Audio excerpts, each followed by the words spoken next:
श्री गणेशाय नमः।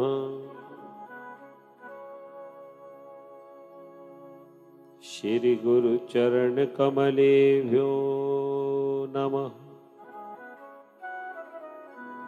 श्री मातृपितृ चरण कमलेभ्यो नमः।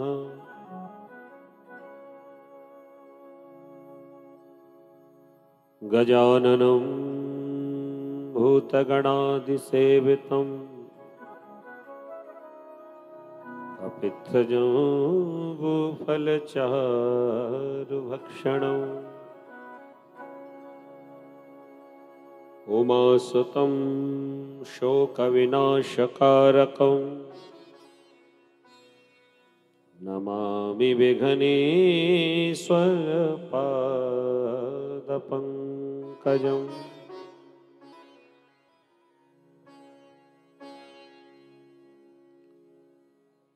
ध्येयं सदा परिभवग्नमभीष्टदोहम् तीर्थास्पदं शिवविरचिनुतं शरण्यम्।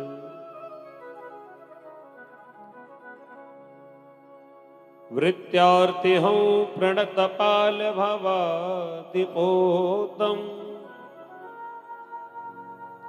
वन्दे महापुरुषुते चरणारविन्दम्।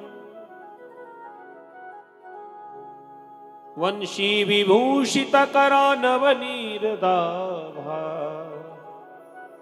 पीताम्बरादरुणबिम्बफलाधरुष्ठा पूर्णेन्दुसुन्दरमुखादरविन्दनेत्रा कृष्णात् परं किमपि तत्त्वमहं न जाने। चैतन्यं सोनो मनो मनो मनो मानव मनो मानसं माया धाव धवं धवं धव धवं धावं धवं माधवं सा सार सरं सरं सर सरं सारं सरं वासरं वैकुण्ठादिभवं भवं भव भवं भावं भवं सांभवम्। सीतानाथ समारंभा श्रीरामानंदाय मध्यमा अस्मदाचार्य पर्यन्तां वन्दे श्री गुरु परंपरा। सर्वमंगलमांगल्ये शिवे सर्वार्थ साधिके शरण्ये त्र्यंबके गौरी नारायणी नमोस्तुते। अतुलित बलधामं हेमशैलावदेहं धनुजवनकृशानुं ज्ञानिनामग्रगण्यं सकलगुणनिधानं वानराणामधीशं रघुपतिप्रियभक्तं वातजातं नमामि। लेत सदा सुधि दीन की सहज दया के धाम जननी जनक कृष्णदास के प्रभु श्री सीताराम। जय जय श्री राधा रमण जय प्रभु नवल किशोर जय गोपी चित चोर प्रभु जय प्रभु माखन चोर। सब देवन को द्वार तज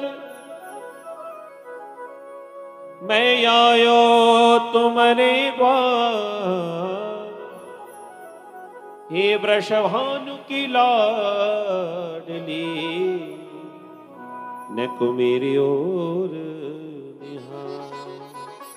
बोलिए श्रीमद् भागवत महापुराण की जय। सियावर रामचंद्र भगवान की जय। अनंत बलवंत हनुमंत लाल की जय। कृष्ण कन्हैया लाल की जय। दाऊजी महाराज की जय। शंकर भगवान की जय। दुर्गे मैया की जय। सब संतन की जय। सिद्ध बाबा की जय। पटिया वारे बाबा की जय। सब संतन की जय। नंगर खेरे की जय। जय जय श्री राधे।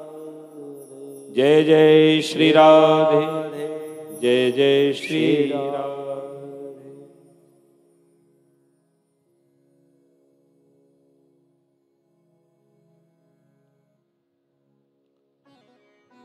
परम मंगल में परात्पर अकारण करना वर्णाले वक्त वांक्षा कल्पतरु जगतपति जगताधार श्री बालकृष्ण लाल की वांगमयी प्रतिमूर्ति स्वरूप श्रीमद् भागवत महापुराण को प्रणाम करते हुए सर्वप्रथम बिहारी जी से प्रार्थना है कि आकर अपने आसन पर आसीन हो जाएं।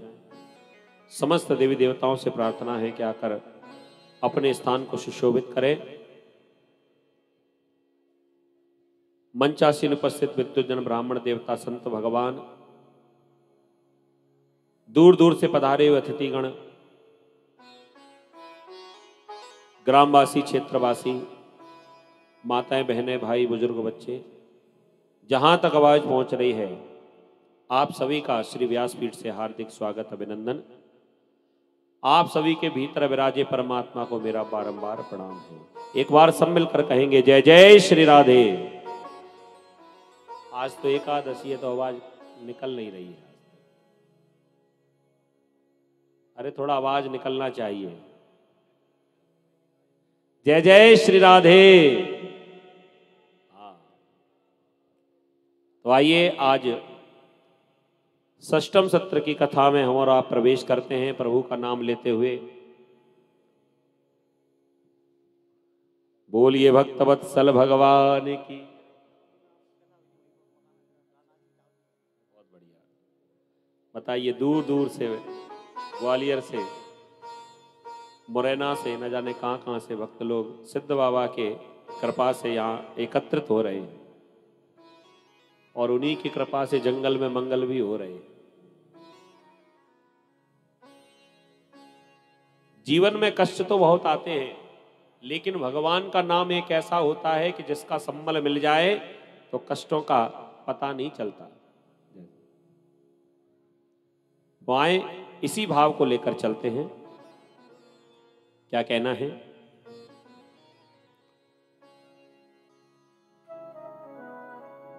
ब्रज के नंद लाला राधा जू के सांवरिया, सब दुख दूर हुए जब तेरा नाम लिया।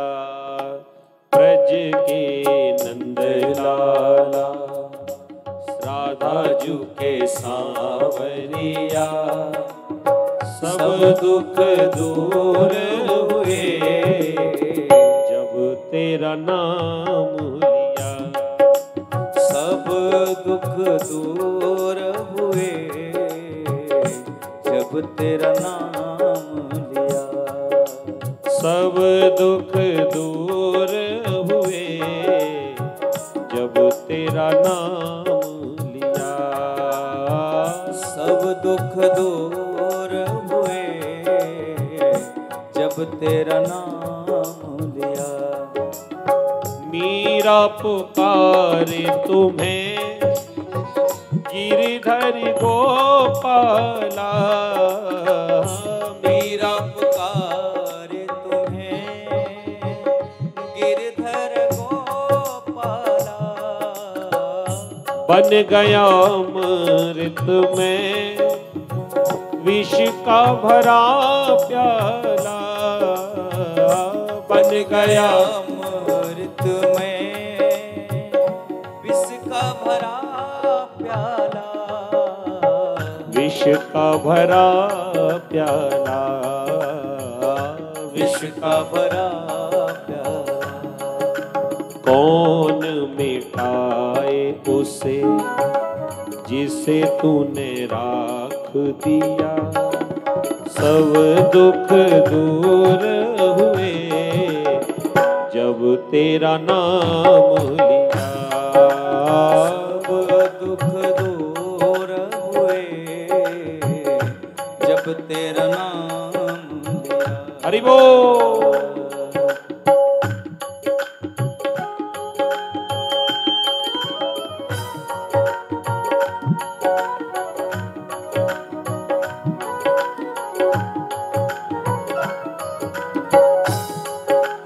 मीठी मीठी ताले बजाते हो।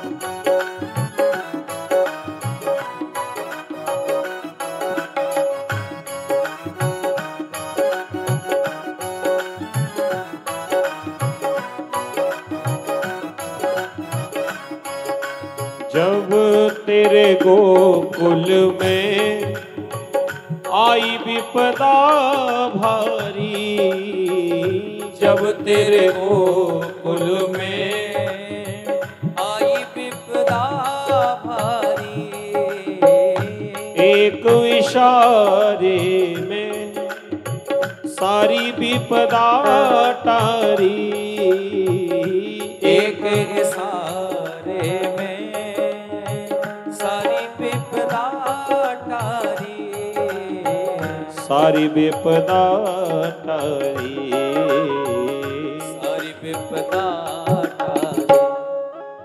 उड़ गया गोवर्धन जिसे तूने उठा लिया, सब दुख दूर हुए जब तेरा नाम लिया, सब दुख दूर हुए जब तेरा नाम लिया।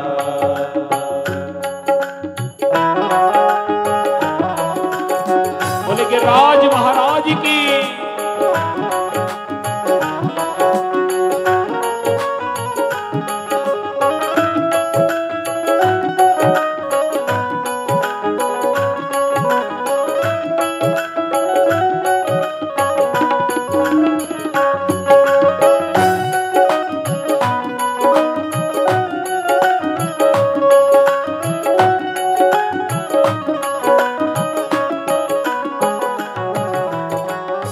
देख रहे हो तुम मेरे दुखड़े सारे, देख रहे हो तुम सभी गाइए। मेरे दुखड़े सारे, कब दर्शन दोगे आंखों के तारे, कब दर्शन दोगे आँखों के तारे, आंखों के तारे, आँखों के तारे।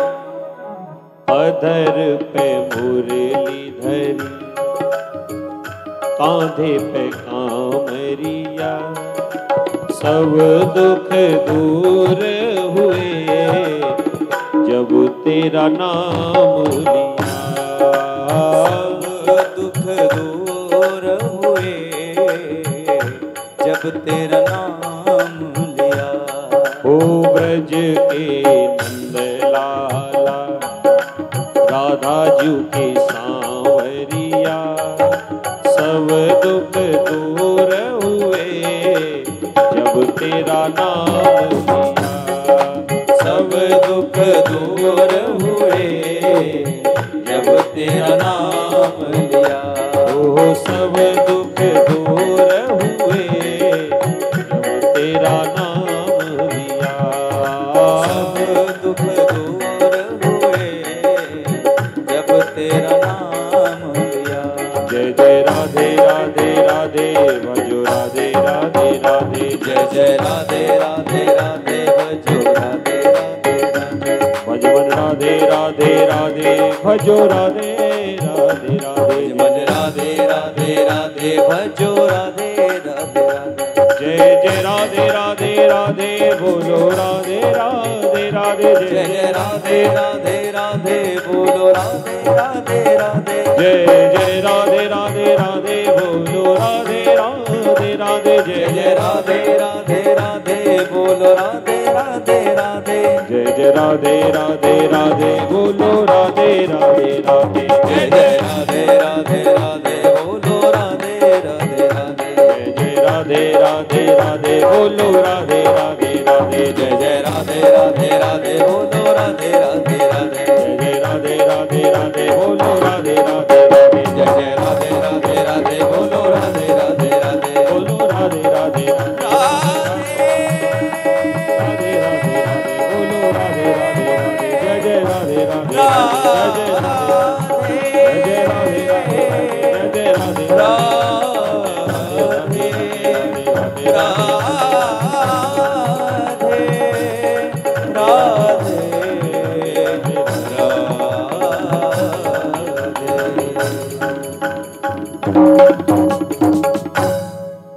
बोलिए वृंदावन बिहारी लाल की जय जय श्री राम।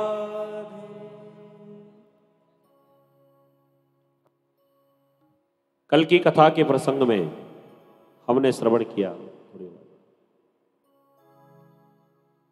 भगवान ने इंद्र की पूजा को कराया बंद और उस स्थान पर गिरिराज महाराज का पूजन हुआ। इंद्र नाराज हो गया और भैया ऐसी बरसात हुई जैसे कल से हो रही है।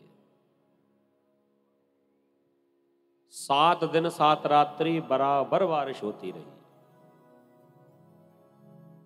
लेकिन प्रभु की कृपा, ब्रजवासी जब परेशान हुए, जब ब्रजवासी घबराए, तो भगवान ने ब्रजवासियों की रक्षा हितार्थ 7 कोस के गिरिराज पर्वत को अपने बाम हस्त की कनिष्ठिका उंगली के नाखून के ऊपर धारण कर लिया। सब ब्रजवासी आ गए, अपनी अपनी लाठियां लगाए भये। 7 दिन 7 रात्रि बारिश होने के बाद इंद्र ने जब देखा कि ब्रज में तो धूल उड़ रही है, इसका मतलब ब्रह्म का अवतार हो चुका है। ये ब्रजवासी जिसकी पूजा कर रहे हैं वास्तव में भगवान है साक्षात। इंद्र की आंखें खुली, पश्चाताप करने के लिए भगवान के पास पहुंचा, स्तुति करने लगा। सुखदेव जी कहते, राजन परीक्षित भगवान की स्तुति कर रहा है। इंद्र हाथ जोड़े खड़ा हुआ है, स्वर्ग से सुरभि गाय को लेकर आया है, क्योंकि भगवान गाय से प्रेम बहुत करते हैं। गाय को आगे आगे कर लिया, खुद पीछे हो गया और स्तुति गाने लगा। विशुद्ध सत्तम तब धाम शांतम तपोमयम ध्वस्तमजस्करस्कम मायामयोऽयं गुण संप्रवाहो न विद्यते ते ग्रहणान बंधो। हे प्रभु, आपके प्रभाव को कौन पहचान सकता है, कौन जान सकता है? न विद्यते ते ग्रहणान बंधो। बड़े बड़े संत महंत आपके प्रभाव को, आपकी लीला को, आपकी माया को पहचान नहीं पाते। अरे भाई, मेरी क्या हिम्मत है, भगवान की लीला को तो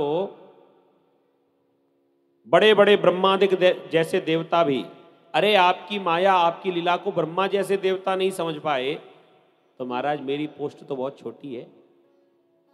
जब ब्रह्मा जैसे देवता नहीं समझ पा रहे हैं, तो और मैंने अगर नादानी में आपको नहीं पहचाना तो मेरी क्या गलती है? आपको पहचान ही कौन सकता है? आप तो शांतम विशुद्ध सत्तम तव धाम शांतम, शांति के धाम हैं। और तो और तपोमयम ध्वस्त मजस्करस्कम, आपकी लीला को कोई जान नहीं सकता।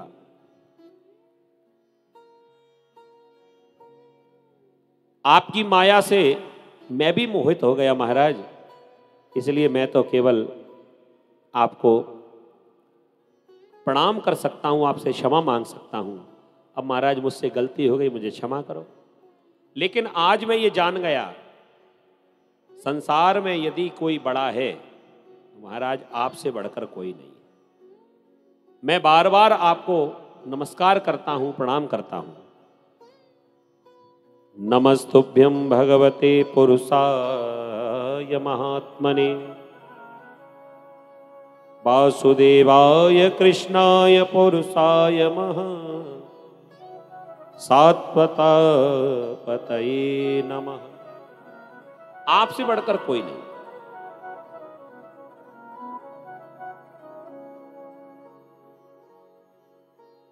भगवान ने ऐसी कृपा करी कि भगवान की लीला देखो, भगवान ने इंद्र को क्षमा कर दिया। इंद्र क्षमा मांगकर वापस चला गया स्वर्ग। 7 दिन 7 रात्रि बरसात होती रही, लेकिन ब्रज में धूल उड़ रही है। ये सारा का सारा जल कहां चला गया? संत कहते हैं कि ये सारा जल अगस्त जी महाराज पान कर गए। अगस्त जी महाराज ने पी लिया। भगवान ने उनका वरदान भी पूरा किया। कथा ऐसी है, एक बार देवी पार्वती के मन में ऐसी इच्छा हुई कि किसी ब्राह्मण को भोजन कराया जाए।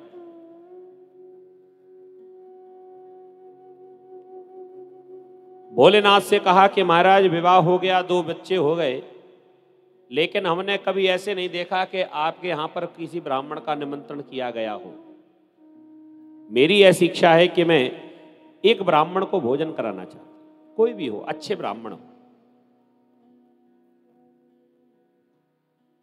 भोलेनाथ ने कहा देवी इच्छा ज्यादा ही हो रही है। कह दिया हाँ, क्या इच्छा हो रही है?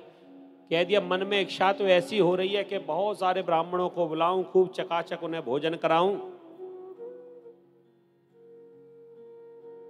भोलेनाथ ने कहा कितने ब्राह्मण होना चाहिए? अब मैया अन्नपूर्णा है तो अपने हिसाब से बोली कम से कम 1000 तो होना ही चाहिए। भोलेनाथ ने मुस्कुराकर कह दिया अगर 1000 की पावर वाला एक ही आ जाए तो? प्रेम से बोलो राधे राधे। हजारों के बराबर एक ही आ जाए तो कैसा रहे? पार्वती जी की इच्छा है कि महाराज ऐसे ब्राह्मण चाहिए जो बढ़िया चकाचक भोजन करे। आजकल के ब्राह्मण भोजन नहीं करते, निमंत्रण ही इतनी जगह होते हैं। हम ऐसे ब्राह्मण को भोजन कराना चाहते हैं, हमारा भी हमारे मन में संतोष हो जाए, संतुष्टि मिल जाए। भोलेनाथ ने कहा ठीक है देवी तुम्हारी जैसी इच्छा। जानबूझकर भोलेनाथ ने अगस्त जी महाराज को निमंत्रण कर दिया। अगस्त जी महाराज का वैसे कोई निमंत्रण करता नहीं था। क्यों करेगा भैया, मरना है किसी को? अरे भैया जो बाबा जी 3 आचमन में पूरे समुद्र को ही पी जाएं, किसकी हिम्मत है उनको भोजन कराने की? कौन भोजन करा सकता है? लेकिन आज इतने ऊंचे घराने से निमंत्रण आया। अब बताओ कैलाश पर्वत से ऊंचा कौन होगा? स्वयं भोलेनाथ निमंत्रण करने आए हैं और साक्षात अन्नपूर्णा के हाथों से भोजन मिलेगा। बड़े प्रसन्न हुए। अगस्त जी महाराज सही समय पर कैलाश पर्वत पर पहुंच गए। भोलेनाथ ने रात को ही समझा दिया सुनो जरा भंडारे की व्यवस्था ठीक ठाक रखना, पंडित जी अच्छा खाते हैं। पार्वती जी ने कहा चिंता मत करो, बहुत सारी रसोई की व्यवस्था, बहुत भंडारा बनाया। ऐसा कितना खाते? कह दिया पता चलेगा। आसन डाल दिया, महात्मा जी को बिठाया, भोजन परोस दिया। कहा कि महाराज लगन दो लक्ष्मी नारायण को भोग। प्रेम से पाने लगे। अगस्त जी महाराज बहुत दिनों के भूखे थे। तो कहने का तात्पर्य इतना है कि भाई परोसने में देर हो रही है लेकिन खाने में देर नहीं होती।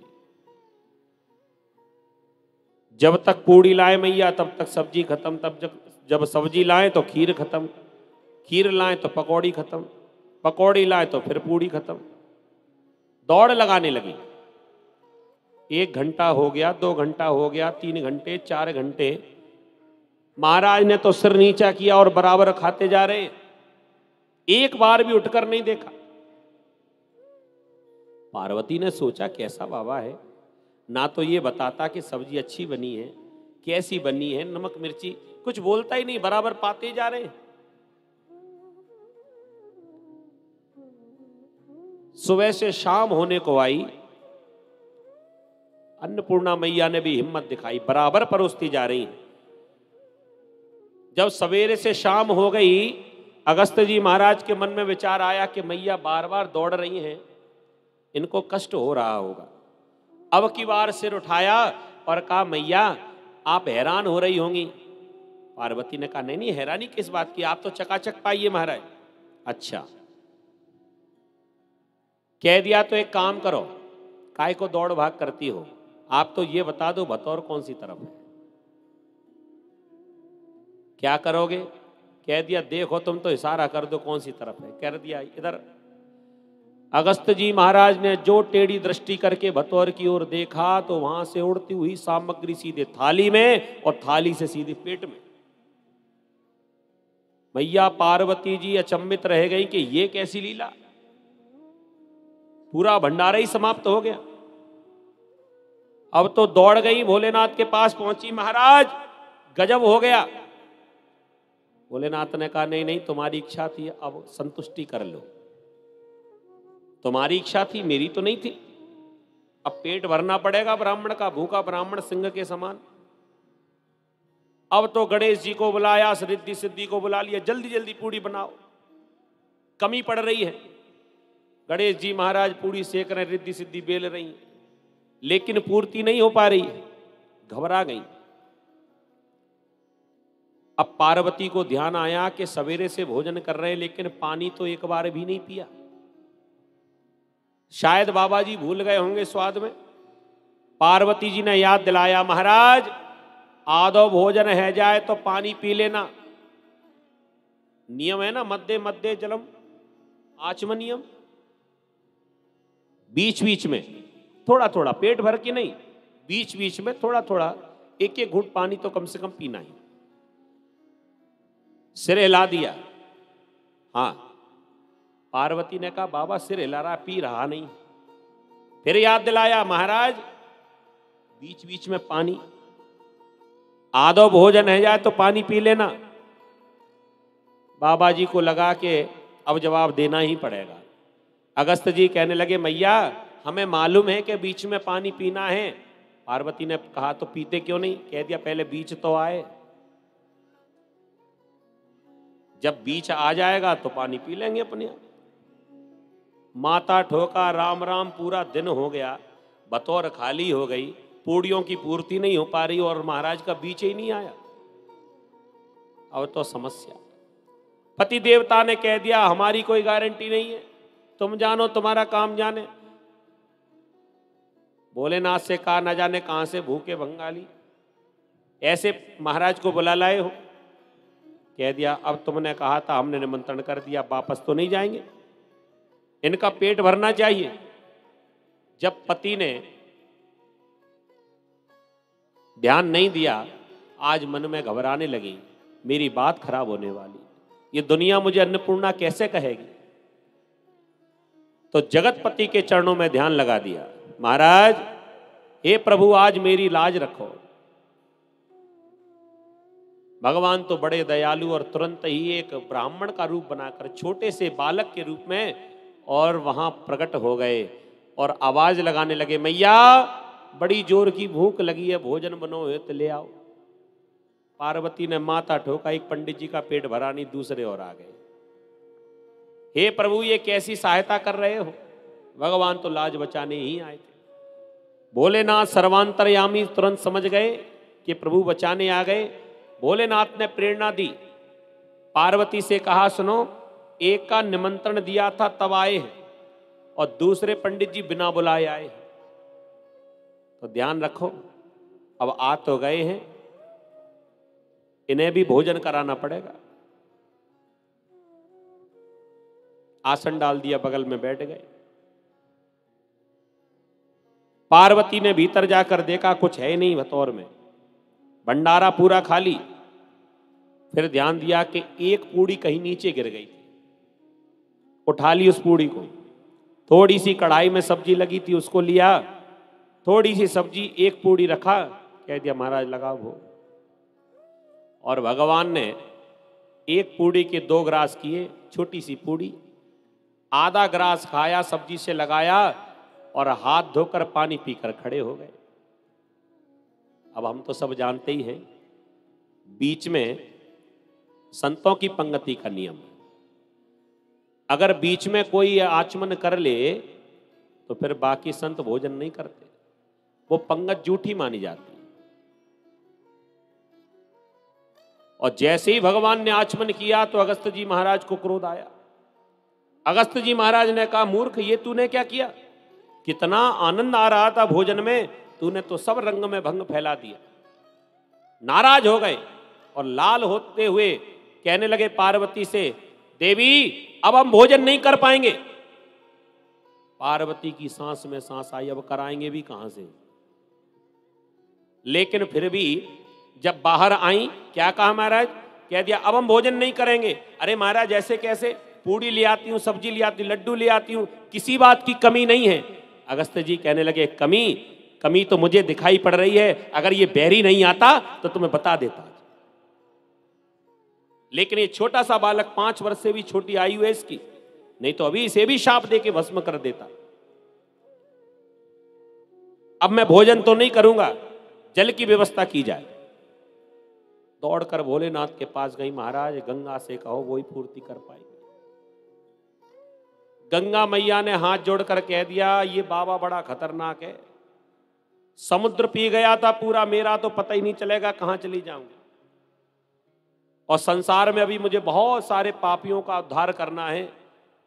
महाराज मैं तो असमर्थ हूं, ना तो पेट भर के भोजन मिला और प्यासे भी रह गए, जल भी नहीं मिल पाया। अब तो शाप देने को तैयार हुए और इतने में भगवान चतुर्भुज रूप लेकर प्रकट हो गए। बोली नारायण भगवान की।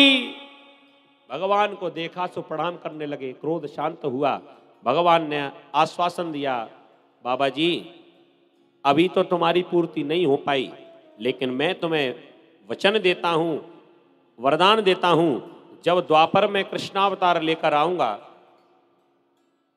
तो 7 कोस का गिरिराज पर्वत, उसका भोग लगाया जाएगा और 84 कोस में जितने पकवान बनेंगे वो सारे के सारे पकवान तुमको ही खिला दूंगा। सारे के सारे पकवान तुम ही पा जाना। कह दिया महाराज पकवानों की तो कोई चिंता नहीं, लेकिन पानी मिल जाता, जल की व्यवस्था हो जाती तो बढ़िया रहता, प्यासा रह गया।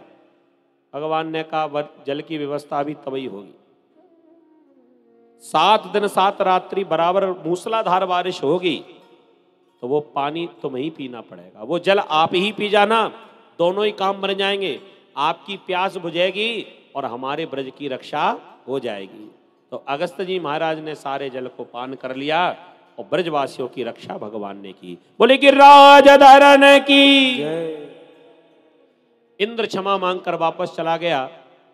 अब तो भगवान ने देखा कि बरसात भी बंद हो गई, पर्वत को जहां की तहां स्थापित किया और जय जयकार हो रही थी।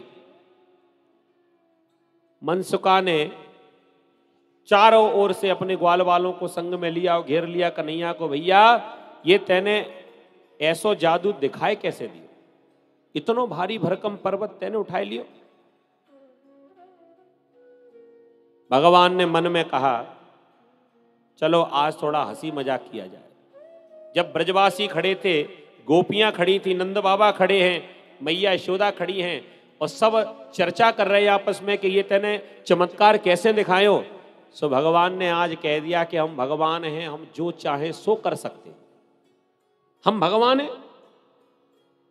मनसुखा हंस के कहने लगो, वाह रे भगवान, तू भगवान कौन ते दिनाते बन गया। अगर तू भगवान है तो हम तो तुझे चाहे तो उठा के पटक देते जी, कैसो भगवान। लाला तू भगवान तो ना है सके, तो मैं भगवान वाली कोई अलग से विशेषता है क्या। जैसे तेरे दो हाथ वैसे हमारे दो हाथ, जैसे तेरे दो पांव जैसे हमारे दो पांव, हम कैसे माने कि तू भगवान। भगवान ने कहा सकल सूरत से ही मानोगे। अरे हमने काम कितने बड़े बड़े किए, जब छोटे से 2-4 दिना के तब हमने इतनी बड़ी विशाल पूतना को मार दियो। तुम कर सकते हो क्या ये काम। तो हम हुए ना भगवान, हमने पूतना मारी। मनसुखा कहवे लगो, तो कौन सी बड़ी बात है गई, बा मरी मराई पूतना में 10-10 लठियां तो हमने भी मारी थी। भगवान ने कही हमने तृणावर्त मारो, बकासुर मारो, अघासुर मारो और जाने कितने राक्षस मार दिए। मनसुखा कहवे लगो, तुम मारते गए, हम ठिकाने लगाते गए, या में कौन सी बड़ी बात। लेकिन हम कैसे माने कि तुम भगवान हो। कहने का तात्पर्य किसी ब्रजवासी ने, किसी ग्वाल बाल ने भगवान की ये बात चलने नहीं दी। अंत में भगवान को ये स्वीकार करना ही पड़ा। कछु माखन को बल हतो, कछु गोपन करी सहाय, श्री राधा जू की कृपा सो मैंने गिरवर लियो उठाए। बोले गिरिराज धरण की।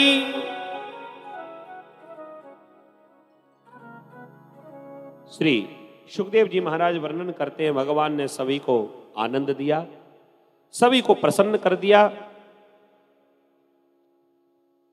एकादशी आई, देखो संयोग कितना बढ़िया, आज भी एकादशी है। नंद बाबा एकादशी का व्रत करते हैं, और नंद बाबा एकादशी का व्रत कैसे करते हैं, हम लोगों की तरह नहीं। नंद बाबा एकादशी का व्रत करते हैं निराहार।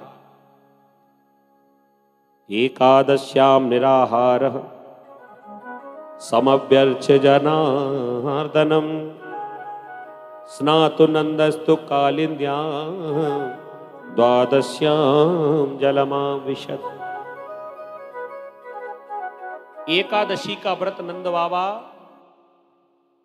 निराहार करते हैं, और हम लोग तो एकादशी का व्रत करते ही नहीं है। पहली बात तो वैसे बहुत सारे व्रत करेंगे, भाई लोगों की तो नहीं पता, लेकिन माताओं की तो रोज ही व्रत होते हैं। हर 2-4 दिन के बाद कोई ना कोई व्रत अवश्य होगा ज्यादातर। लेकिन एकादशी जब आती है तब हम लोग व्रत नहीं करते।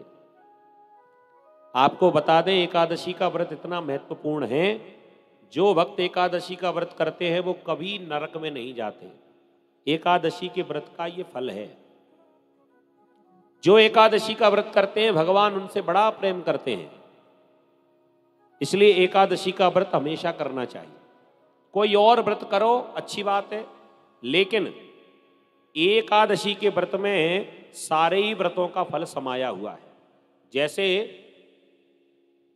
हाथी के पैर में सर्वे पदा हस्त पदा निमग्नः, हाथी के पांव में सबके पैर समा जाएं, ऐसे ही एकादशी के व्रत में सारे ही व्रतों का फल समाया हुआ है।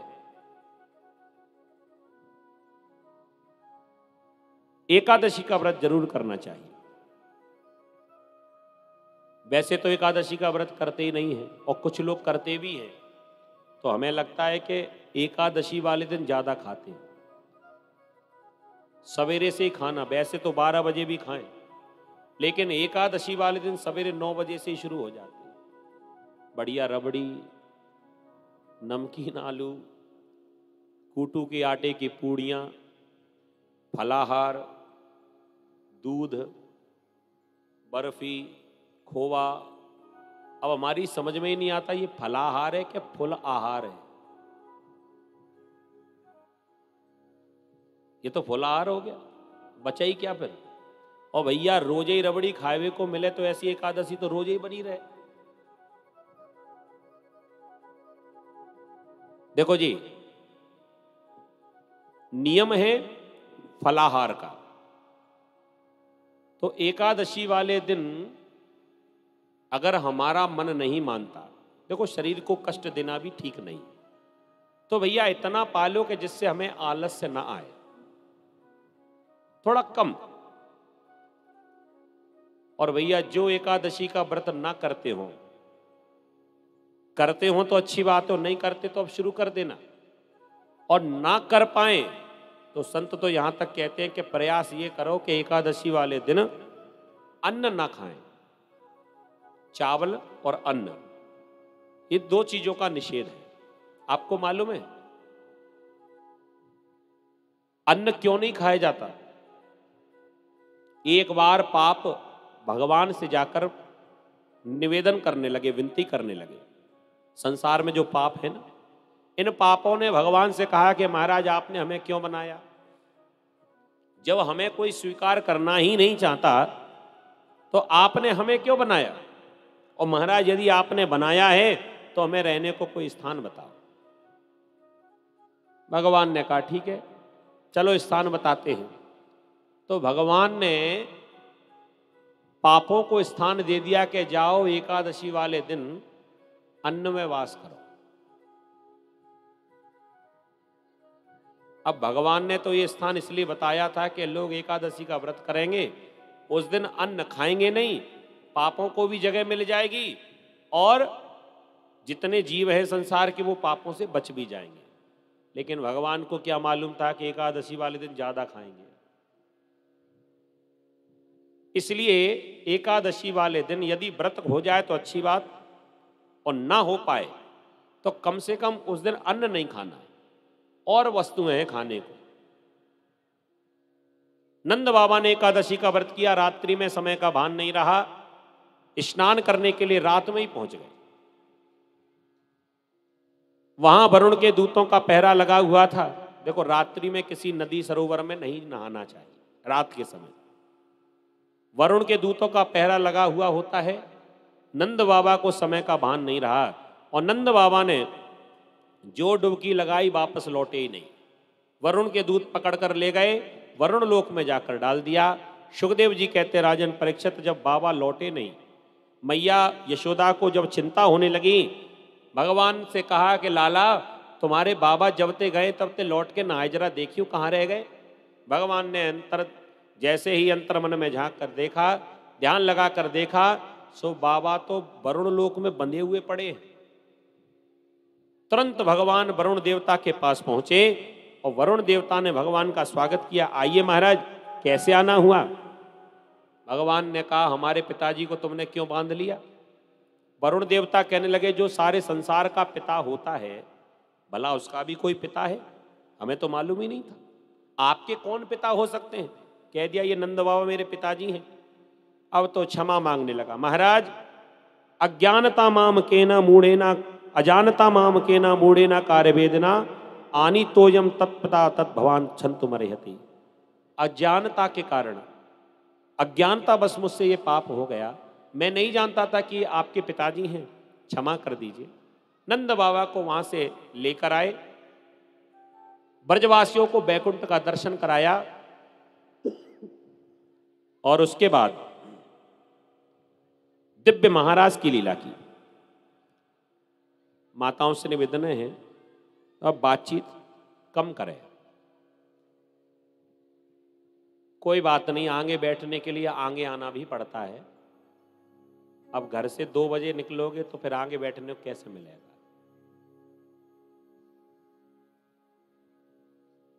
बिल्कुल शांति के साथ बैठे। आपको मालूम है कथा के बीच में बोलना बहुत बड़ा अपराध होता है। कथा के बीच में जो बोलता है उसे पाप लगता है, और भगवान के कीर्तन में जो चुप रहता है उसे पाप लगता है। कीर्तन में चुप मत रहना और कथा में मत बोलना।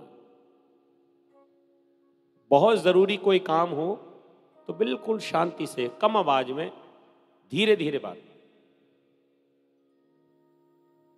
बोलिए भक्तवत्सल भगवान की। भगवान ने दिव्य महाराज किया। सुखदेव जी महाराज वर्णन करते हैं, भगवान पिता रात्रि शरदोत फुल्ल मल्लिका वीक्षरन्तुं मनश्चक्रे योगमायामुपाश्रिता।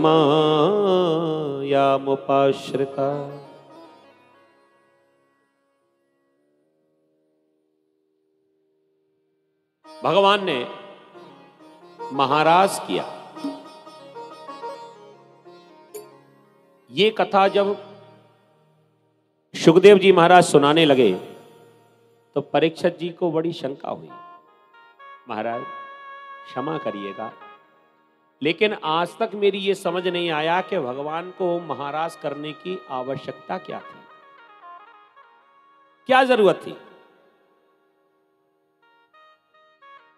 परीक्षित जी ने जब ऐसा प्रश्न पूछा, सुखदेव जी ने कहा, राजन, महाराज की कथा को समझने के लिए कुछ नियम है, और रही कारण की बात, तो कारण हम बताते हैं।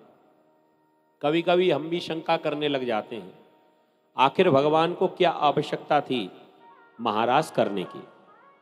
तो इसका कारण यह है, जब कामदेव भगवान के पास पहुंचे कि महाराज मैंने सभी को हरा दिया, पूरी सृष्टि में ऐसा कोई नहीं बचा जिसको हमने ना हराया हो, सब देवता, बड़े बड़े साधु संत महंत, बड़े बड़े तपस्वी हमारे वार से बच नहीं पाए। भगवान कहने लगे, तो क्या चाहते हो? बस महाराज एक बार तुमसे दो दो हाथ और हो जाए। मैंने सबको हराया है लेकिन आप ही रह गए हो, एक बार आपसे युद्ध हो जाए, एक बार आपको हराने के बाद विश्व विजेता बन जाऊंगा, तो एक बार अवसर दीजिए। भगवान समझ गए कि कामदेव का अभिमान बोल रहा है। भगवान ने कहा, कामदेव तुम्हारे युद्ध करने की इतनी इच्छा है, मना तो नहीं करूंगा, लेकिन ये बताओ, युद्ध भी दो प्रकार के हैं। एक तो किले के भीतर बिल्कुल एकांत का युद्ध, और दूसरा मैदान का युद्ध। कौन सा युद्ध करोगे? कामदेव ने पूछा, दोनों में अंतर क्या है? अंतर बतला दिया। एकांत के युद्ध में तो केवल हम और तुम दो ही होंगे, कौन हारेगा कौन जीतेगा ये फैसला हम दोनों के बीच में ही रहेगा, तीसरा कोई नहीं होगा। और मैदान के युद्ध में फैसला सबके सामने होगा, कौन हारा कौन जीता पूरी दुनिया जानेगी। अब ये बताओ, कौन सा युद्ध करना चाहते हो? कामदेव ने सोचा, जब भगवान से युद्ध कर ही रहा हूं तो फिर एकांत में क्या युद्ध करना, सबके सामने होना चाहिए, फैसला सबके सामने। तो इसने कहा कि महाराज मैं तो मैदान का युद्ध करूंगा, खुले में। भगवान ने कहा, ठीक है, जब शरद पूर्णिमा आएगी, चंद्रमा अपने समस्त कलाओं से शोभित होगा, तब तुम अपने समस्त बाण हथियार लेकर आना और मेरे साथ में युद्ध करना। और वहां मैं अकेला नहीं रहूंगा, असंख्य गोपियां मेरे संग होंगी, और अर्धरात्रि के समय आना। कामदेव मुस्कुराया। कामदेव ने कह दिया, प्रभु हमें ऐसा लगता है कि हारने की पूरी तैयारी आपने कर ली। एक तो आपने समय रखा रात्रि का, और आपको शायद मालूम नहीं है कि रात्रि में मेरी ताकत दुगनी हो जाती है, और असंख्य गोपियों माने स्त्रियों को भी आपने बुला लिया। तो महाराज मेरा पलड़ा तो भारी है। भगवान ने कहा, अब जो भी होगा वो समय बताएगा। भगवान ने जब कहा कि मैं युद्ध करने को तैयार हूं, कामदेव ने कहा महाराज जीतने वाले को क्या मिलेगा? भगवान ने कहा तुम ही बताओ क्या चाहिए। कामदेव ने कहा महाराज मैं ये चाहता हूं जो जीतेगा वो पिता बनेगा, जो हारेगा वो पुत्र बनेगा। मैं जीता तो मैं पिता बनूंगा, तुमको मेरा बेटा बनना पड़ेगा। भगवान ने कहा मंजूर। और भगवान ने तुरंत प्रश्न किया अगर मैं जीत गया तो कह दिया तो आप पिताजी बन जाना, मैं बेटा बन जाऊंगा। तय हो गया। भगवान ने जब शरद पूर्णिमा आई, क्योंकि वचन दे चुके हैं कामदेव के साथ युद्ध करने का, तो रास मंडल का निर्माण किया। भगवान पिता रात्रि शरदोत फुल्ल मल्लिका वीक्षरन्तुम मनश्चक्रे योगमायामुपाश्रिता। योग माया को आदेश दिया एक सुंदर रास मंडल का निर्माण करो जहां पर असंख्य गोपियां आ जाए और किसी को अपने घर की, अपने शरीर की सुध ना रहे। योग माया के द्वारा सुंदर रास मंडल का निर्माण कराया गया। वन के भीतर ऐसा सुंदर स्थान जहां पर हर कोई ना पहुंच पाए। इधर राधा रानी को बुलाया और राधा रानी को भगवान ने अपना मन समर्पित कर दिया। ऐसा क्यों किया? ऐसा इसलिए किया क्योंकि भगवान को लगा कहीं कामदेव आकर मेरे मन पर प्रहार करेगा, और जब मेरा मन मेरे संग होगा ही नहीं तो प्रहार कहां होगा। जैसे हमने अपने कीमती जेवर उठाकर बैंक में जमा कर दिए, जो रुपया पैसा था वो कैश हमने बैंक में जमा कर दिया, अब घर में खूब चोर उचकते रहे, क्या लेंगे? जब घर में होगा ही नहीं तो मिलेगा कहां से? तो मन में सोचा कहीं मेरे मन के ऊपर प्रभाव हुआ,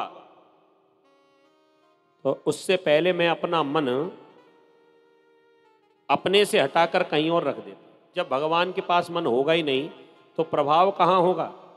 भगवान ने चुपचाप ये कार्य किया। और रात्रि का समय जब शरद पूर्णिमा आई, चंद्रमा सुंदर कला से जब प्रकट हुआ, ऐसी दिव्य छटा, भगवान ने अर्धरात्रि के समय अपनी बांसुरी को निकाला और बांसुरी बजाना शुरू कर दिया। और ऐसी मधुर बांसुरी का वादन किया, जितनी भी गोपियां थी सब अपने अपने घर में सो रही थी, कोई जाग रही थी, कोई सोने जा रही थी। सब कहें कानों में जब ये शब्द पड़ा तो ऐसी बेसुध हुई, ऐसी बेचैन हुई कि सब दौड़कर कन्हैया के पास जा रही हैं। सब अपना अपना घर छोड़कर जा रही। और कैसी बांसुरी बजाई, सुखदेव जी की वाणी। निशम्य गीतम तदनंगवर्धनम ब्रजश्रियः कृष्ण गृहीत मानस आजग्मुरन्योन्यमलचितोद्यमा सयत्र कांतो जवलोल कुंडल। गजब की बांसुरी बजाई। निशम्य गीतम तदनंग वरधनम, भगवान ने अपनी बांसुरी की धुन में ऐसा गीत छेड़ा कि जितनी भी गोपियां हैं वो बेचैन हो गईं। अनंग वरधनम, काम को बढ़ाने वाली। देखो कामदेव से युद्ध करना चाहते हैं और उधर गोपियों के मन में ऐसी तरंग उठी, दौड़ कर पहुंची कन्हैया के पास। सखियां बड़ी परेशान, आधी रात का समय, अब कहां जाएं, कहां भटकेंगी रात में। दूसरी बात, हर घर की व्यवस्था एक जैसी नहीं होती जी, हर घर के नियम अलग अलग होते हैं। आप देखिए किसी घर में तो सास इतनी खतरनाक कि बहू की सांस ही बंद कर दे। प्रेम से बोलो राधे राधे। किसी किसी घर में और किसी किसी घर में बहुएं इतनी खतरनाक आ जाए जब बेचारी डुकरिया की सांस बंद हो जाए। अब हर घर का नियम एक जैसा नहीं।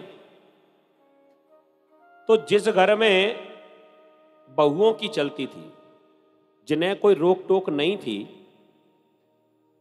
वो तो तुरंत बांसुरी की धुन सुनी और दौड़ पड़ी, बाहर निकल गई। आधी रात का समय और जंगल की ओर भागती जा रही हैं।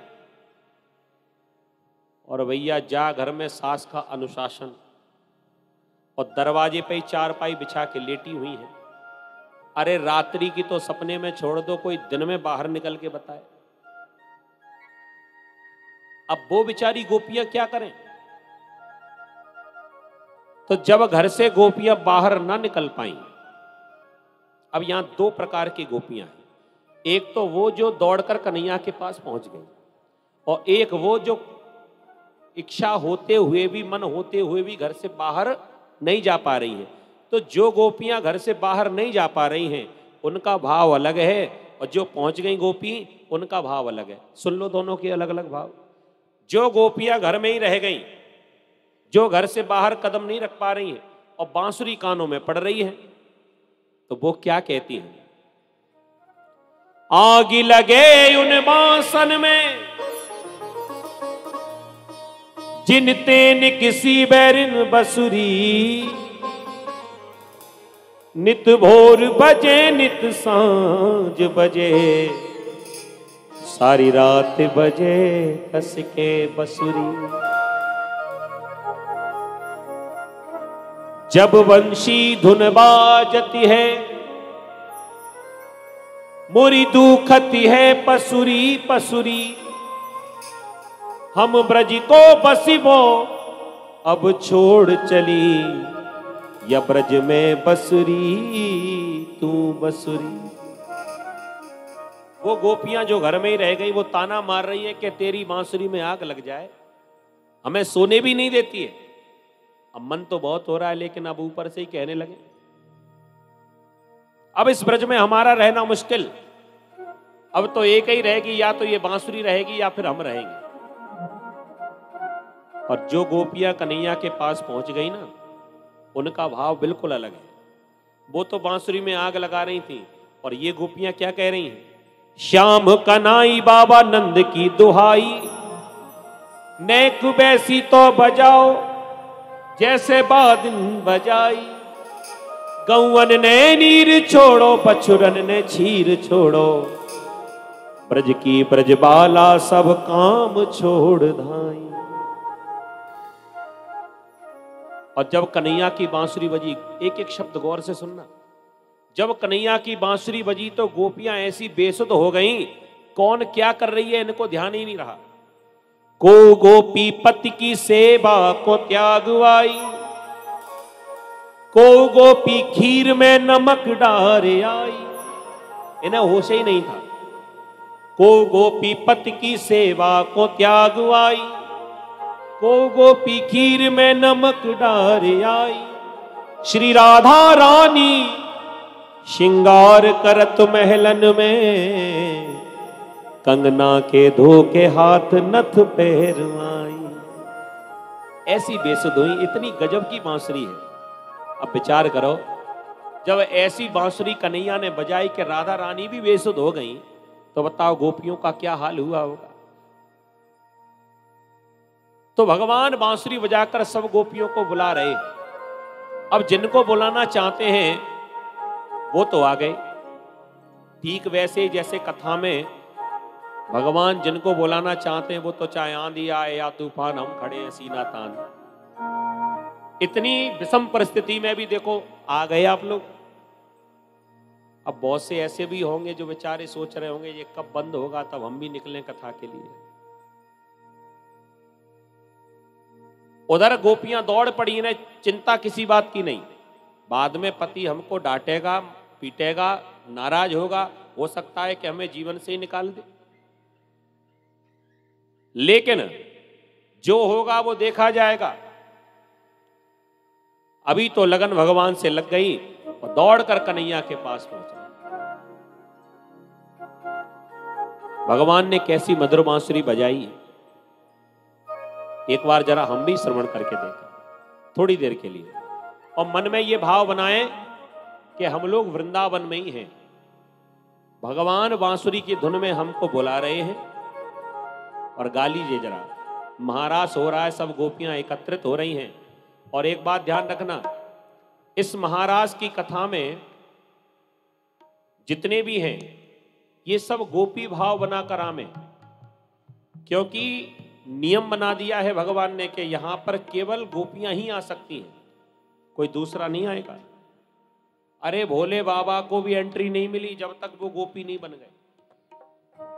भोले बाबा को भी चुनरी ओढ़कर गोपी बनना पड़ा। तो भैया हम लोग, हमारी क्या हिम्मत है जो ऐसे ही चले जाए। मन में ये बात एक थोड़ी देर के लिए छोड़ दें कि हम पुरुष हैं, मन में ये सोचें कि कन्हैया की हम सब गोपियां हैं। ये गोपी भाव जब हमारे भीतर आ जाएगा तो जैसे गोपियों को भगवान मिल गए ऐसे हमें भी अवश्य मिलेंगे। और भगवान मिले ना मिले लेकिन उनकी कृपा तो हमको जरूर ही मिलेगी। किस प्रकार भगवान ने गोपियों को बुलाया और उन गोपियों की परेशानी क्या है, आइए इस भजन के माध्यम से हम श्रवण करेंगे।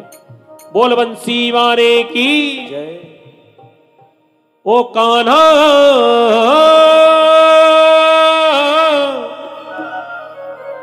तेरी बांसुरी नींद चुराए हो,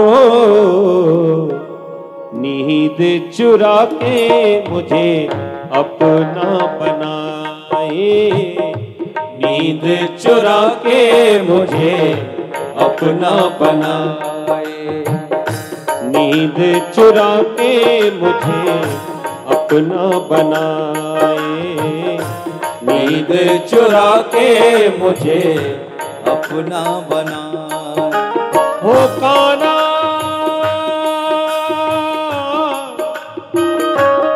तेरी बांसुरी नींद चुराए चुराए, नींद चुरा के मुझे अपना बनाए, नींद चुरा के मुझे अपना बनाए।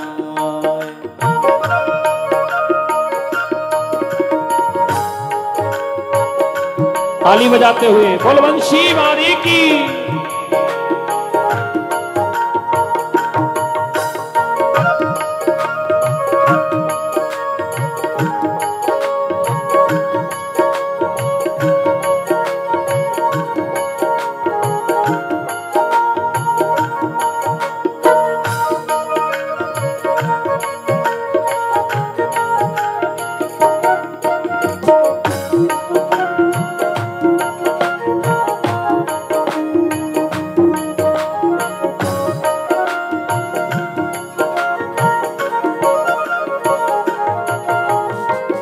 चुप चुप रो कान्हा दुनिया से चोरी, टूट न जाए मेरी प्रीत की डोरी।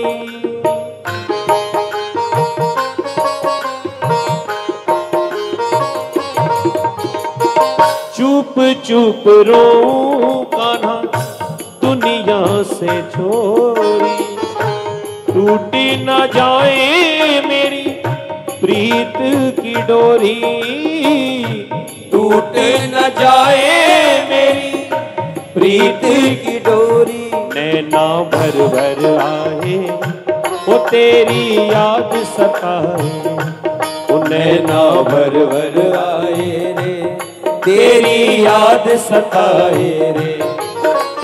कान्हा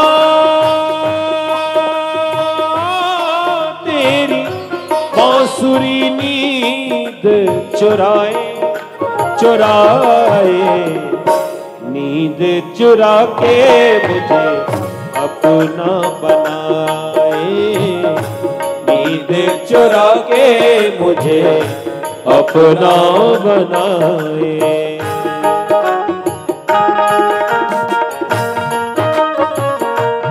हरि बोल।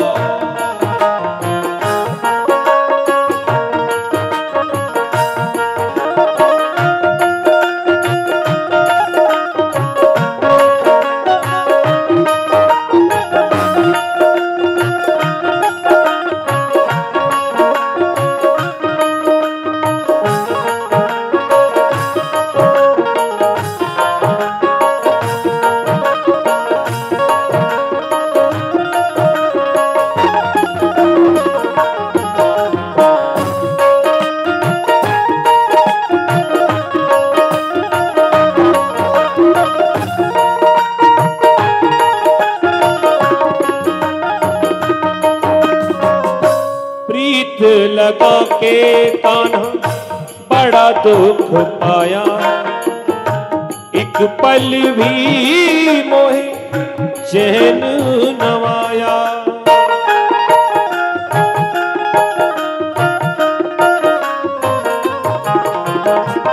प्रीत लगा के कान्हा बड़ा दुख पाया, एक पल भी मोहे चैन न आया, एक पल भी मोहे चैन न आया, एक पल भी मोहे चैन न आया। जिया मोरा घबराए रे, एक पल चैन न आए रे, जिया मोरा घबराए रे, एक पल चैन न आए रे। हो कान्हा तेरी बांसुरी नींद चुराए, ओ कान्हा तेरी बांसुरी नींद चुराए, चुराए नींद चुरा के मुझे अपना बनाए, नींद चुरा के मुझे अपना बनाए।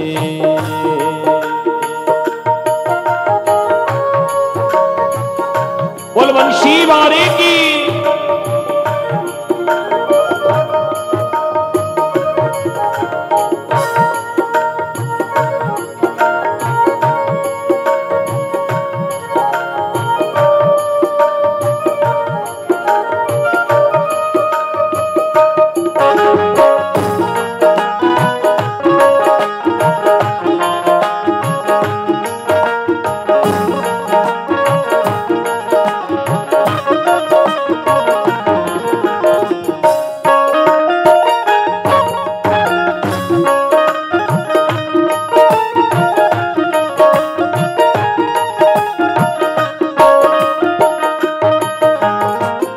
भक्त तुम्हारा कान्हा तुमको पुकारे, दर्शन दिखा दो मेरी आंखों के तारे।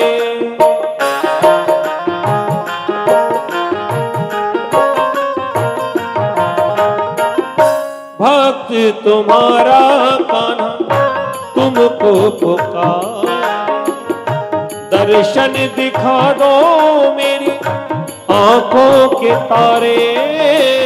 दर्शन दिखा दो मेरी आंखों के तारे, दर्शन दिखा दो मेरी आंखों के तारे। तेरा दर्शन पाया रे कि जीवन बीता जाए रे, तेरा दर्शन पाया रे कि जीवन बीता जाए रे। हो कान्हा तेरी बांसुरी नींद चुराए, ओ कान्हा तेरी बांसुरी नींद चुराए, चुराए नींद चुरा के मुझे अपना बनाए, नींद चुरा के मुझे अपना बनाओ, नींद चुरा के मुझे अपना बनाओ, नींद चुरा के मुझे अपना बनाए, नींद चुरा के हो कान्हा नींद चुरा के मुझे हो कान्हा नींद चुरा के मुझे हो कान्हा नींद चुरा के मुझे कान्हा नींद चुरा के मुझे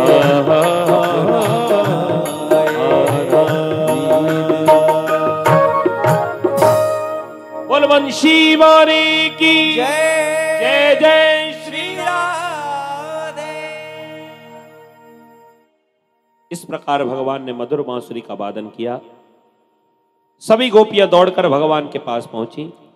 सुखदेव जी महाराज तो यहां तक कहते हैं कि जो गोपियां शरीर से घर में रह गई थी वो अपने मन से ही भगवान के पास पहुंच गई। जब भगवान ने देखा कि सब गोपियां आ गई, सभी का स्वागत किया। स्वागतम वो महाभाग प्रियम किम करवाणि वा ब्रजस्यानामयं कश्चिद् ब्रूतागमन कारणम्। स्वागतम वो महाभाग, आपका स्वागत है। प्रियम किम करवाणि वा, तुम्हारा मैं कौन सा प्रिय कार्य करूं जिससे तुमको प्रसन्नता हो जाए। गोपियां मन में बड़ी प्रसन्न हुई कि जो टेढ़े मुंह बात करता था आज देखो इतना समझदार हो गया, आने पर स्वागत भी किया जाता है किसी का, ये शिष्टाचार सीख गया। और तो और हम ते ये भी पूछ रहे हो कि बताओ तुम्हारी हम क्या सेवा कर सकते हैं। प्रियम किम करवाणे वा। अब यहां तक तो सब बढ़िया था, लेकिन अब की बार भगवान ऐसा बोले कि गोपियों को बड़ा बुरा लगा। भगवान कहने लगे ब्रजस्यानामयं कश्चित् ब्रूतागमन कारणम। आधी रात के समय ब्रज को छोड़ना पड़ा, घर को छोड़ना पड़ा, परिवार को छोड़ना पड़ा और मेरे पास आई हो। किम कारणम ब्रूतागमन कारणम, आने का कारण क्या है? ऐसा कौन सा कोई जरूरी काम हो गया? अब तो गोपियों को बड़ा बुरा लगा। पहले खुद नहीं तो बुलाया, और जब हम आ गई तो हमसे ही कहता है कि ब्रूतागमन कारणम। सीधी सी बात है जी, कोई आपका निमंत्रण कर दे कि कल हमारे घर में आपको आना है और दूसरे दिन आप पहुंच जाओ, दरवाजा खटखटाओ, दरवाजा खुले, सो आइए साहब आइए, स्वागत है आपका, बैठिए। घर में जाकर बिठाए सोफा पर और उसके बाद पूछे कि और बताओ कैसे आना हुआ। कितना बुरा लगेगा जी। अरे खुद नहीं तो बुलाया और हमसे पूछते हो कि आने का कारण। गोपियां बेचारी चुपचाप रह गई। अब तो भगवान कहने लगे ओहो अब हम समझे, आज शरद पूर्णिमा की रात्रि है तो तुम सबने आपस में सलाह की होगी कि चलो चंद्रमा का दर्शन करके हमें। तो आधी रात के समय चंद्रमा की छटा देखने आई हो ना, तो ये चंद्रमा तो तुम्हें घर से भी दिखाई पड़ रहा था, उसको देखने के लिए यहां जंगल में आने की क्या जरूरत है। बेचारी गोपियां फिर भी कुछ ना बोली। अब की बार भगवान बोले अब मैं समझ गया, तुमने सोची होगी कि चंद्रमा की छटा यमुना के जल में कैसी दिखे। सो यमुना के जल में चंद्रमा की किरणों को देखने के ताई आई हो ना। अब बहुत किरणें देख ली, चलो अपने घर वापस लौट जाओ। गोपियां बेचारी फिर भी कुछ ना बोली। अब की बार भगवान ने ऐसी बात कही कि गोपियों को बड़ी जोर की कसक गई।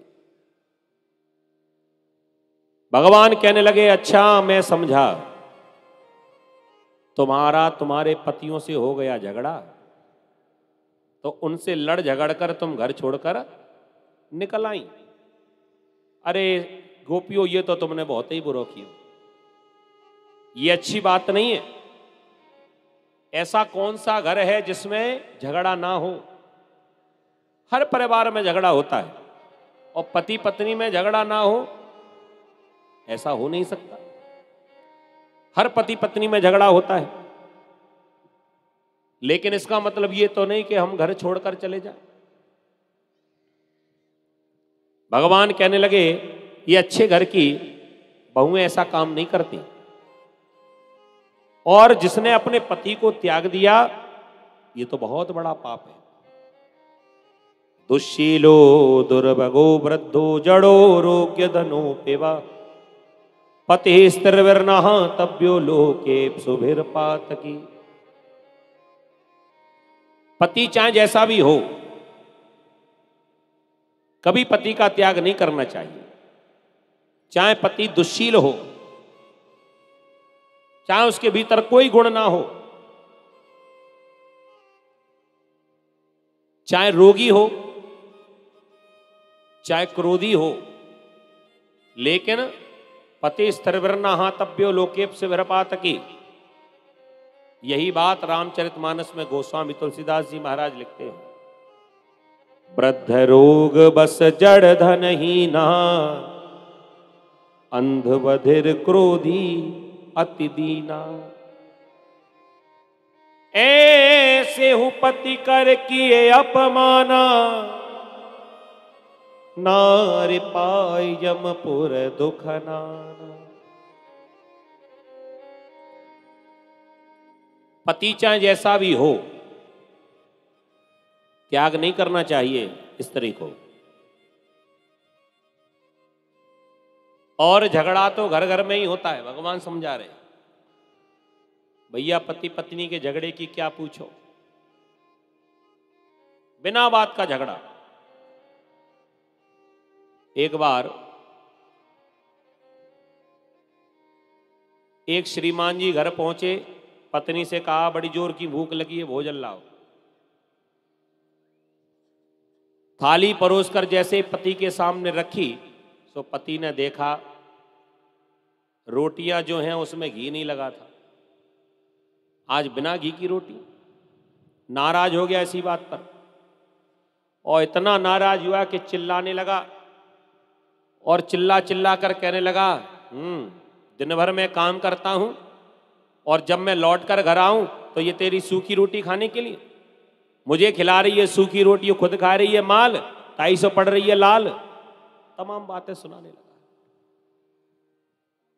जो ही श्रीमती जी पर चिल्लाया, सो पत्नी ने रसोई घर से बेलन फेंक कर दिया, और जो बेलन फेंक कर दिया सो पति के माथे में लगा। इतना स्पीड से बेलन आया कि माथे पे एक दूसरा माथा और निकल आया, गूंगरा। इतनी जोर का माथे पे पड़ा वो बेलन, बेचारे को चोट लग गई, और लाल माथा इतना बड़ा सा एक घूंगरा उठाया, और भीतर से रसोई घर से चिल्लाती हुई आई, हाँ घी तो मैं तब लगा देती जब घर में घी होगा। 4 दिन से चिल्ला रही हूं घी ले आना, घी ले आना, खुद ही भूल जाते हो, मुझ पर चिल्लाते हो। जब घर में घी होगा ही नहीं तो लगाऊंगी कहां से।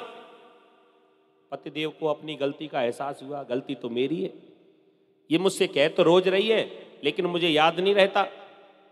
अब बेचारा बोल कुछ पाया नहीं, गलती खुद ने की थी। सो झुंझला कर कहने लगा, लाओ पहले घी का डब्बा लाओ, मैं बाजार से घी लेकर आऊंगा तभी भोजन करूंगा। श्रीमान जी ने डब्बा पकड़ा दिया, लो ले जाओ। बाजार पहुंचा, सामने एक मित्र मिल गया, और मित्र ने कहा, अरे भैया राम राम। अब राम राम की पास में आया, सो देखा एक माथा, एक तरफ का माथा सूजा हुआ। मित्र ने कहा, भैया ये चोट कैसे लग गई। अब बेचारा ये तो कहेगा नहीं कि पिट कर आया हूं। अब संभालने के लिए बात कहने लगा, अरे चोट लग गई, सिर के बल गिरा सो ये सूज गया। मित्र ने कहा, अरे राम राम तुमने गलती की, इतनी चोट नहीं लगती। जब तुम्हें चोट लगी थी उसी समय तुमको इस पे घी लगा लेना चाहिए था। माता ठोका, घर में घी होता तो गूंगरा काय को होता।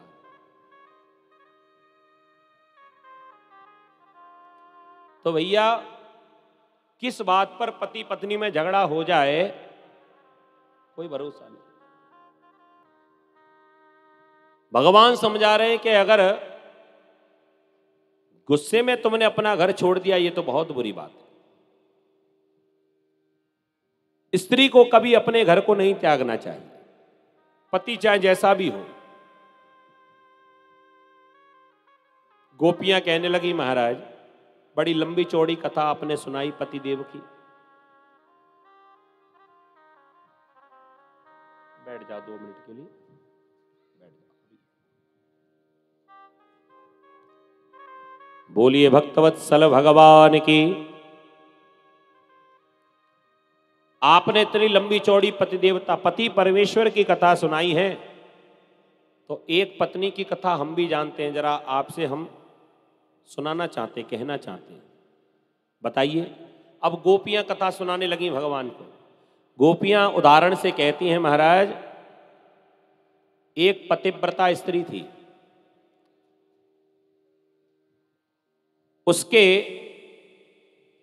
उसका जो पति था वो उससे बड़ा प्रेम करती थी, और इसने अपने जीवन में नियम बनाया कि जब तक अपने पति को भोजन नहीं करा देती तब तक स्वयं जल भी नहीं पिएगी, व्रत रखती थी। ऐसा करते करते बहुत समय बीत गया। एक दिन की बात, पतिदेव को किसी व्यापार के काम से बाहर जाना पड़ा। पतिदेवता अपने बाहर जाने की तैयारी करने लगे।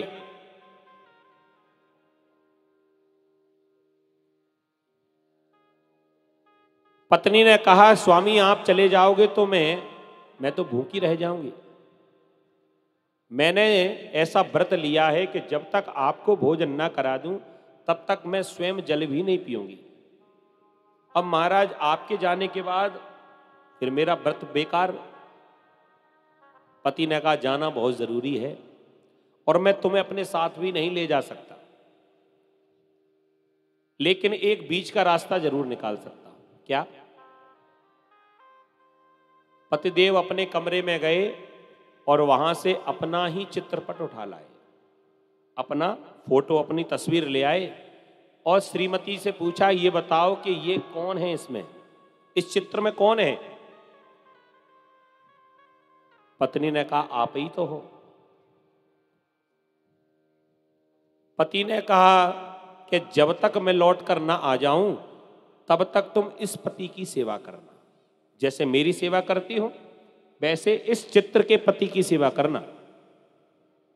तुम्हारा व्रत भी बचा रहेगा और मेरा भी काम हो जाएगा। पत्नी मान गई। श्रीमान जी तो गए विदेश और इधर पति के फोटो को बढ़िया चौकी सजाई, वस्त्र बिछाया, तस्वीर को रखा और सच्चे मन से सेवा करने लगी। जैसे असली पति की सेवा करती थी वैसे ही उस तस्वीर की सेवा करने लगी। सेवा करते करते जब बहुत दिन बीत गए और एक दिन तो ऐसा दिन आ गया, ये अपने पति के तस्वीर के सामने थाली परोसकर बैठी ही थी, हाथ में पंखा लेकर पति के तस्वीर पर हवा कर रही है, क्योंकि भाव सच्चा है। पति नकली जरूर है लेकिन भाव सच्चा, नकली ही तो है। और जितनी देर पति को भोजन करने में लगती थी उतनी देर वहीं बैठी रहती थी सच्चे मन से। अब हवा कर रही थी पति के तस्वीर के ऊपर। गोपियां कहती हैं, श्याम सुंदर अब ये बताइए। उसी समय दरवाजे पर दस्तक हुई, दरवाजे पर आहट हुई, आवाज लगाई कि खोलो, मैं आ गया। वो कोई और नहीं था, उसी का पति था। अब वही समय तो पंखा करने का और वही समय दरवाजे पर पति का आना हुआ। तो श्याम सुंदर आप कृपा करके हमको ये बता दो कि वो पतिव्रता ऐसी स्थिति में क्या करेगी?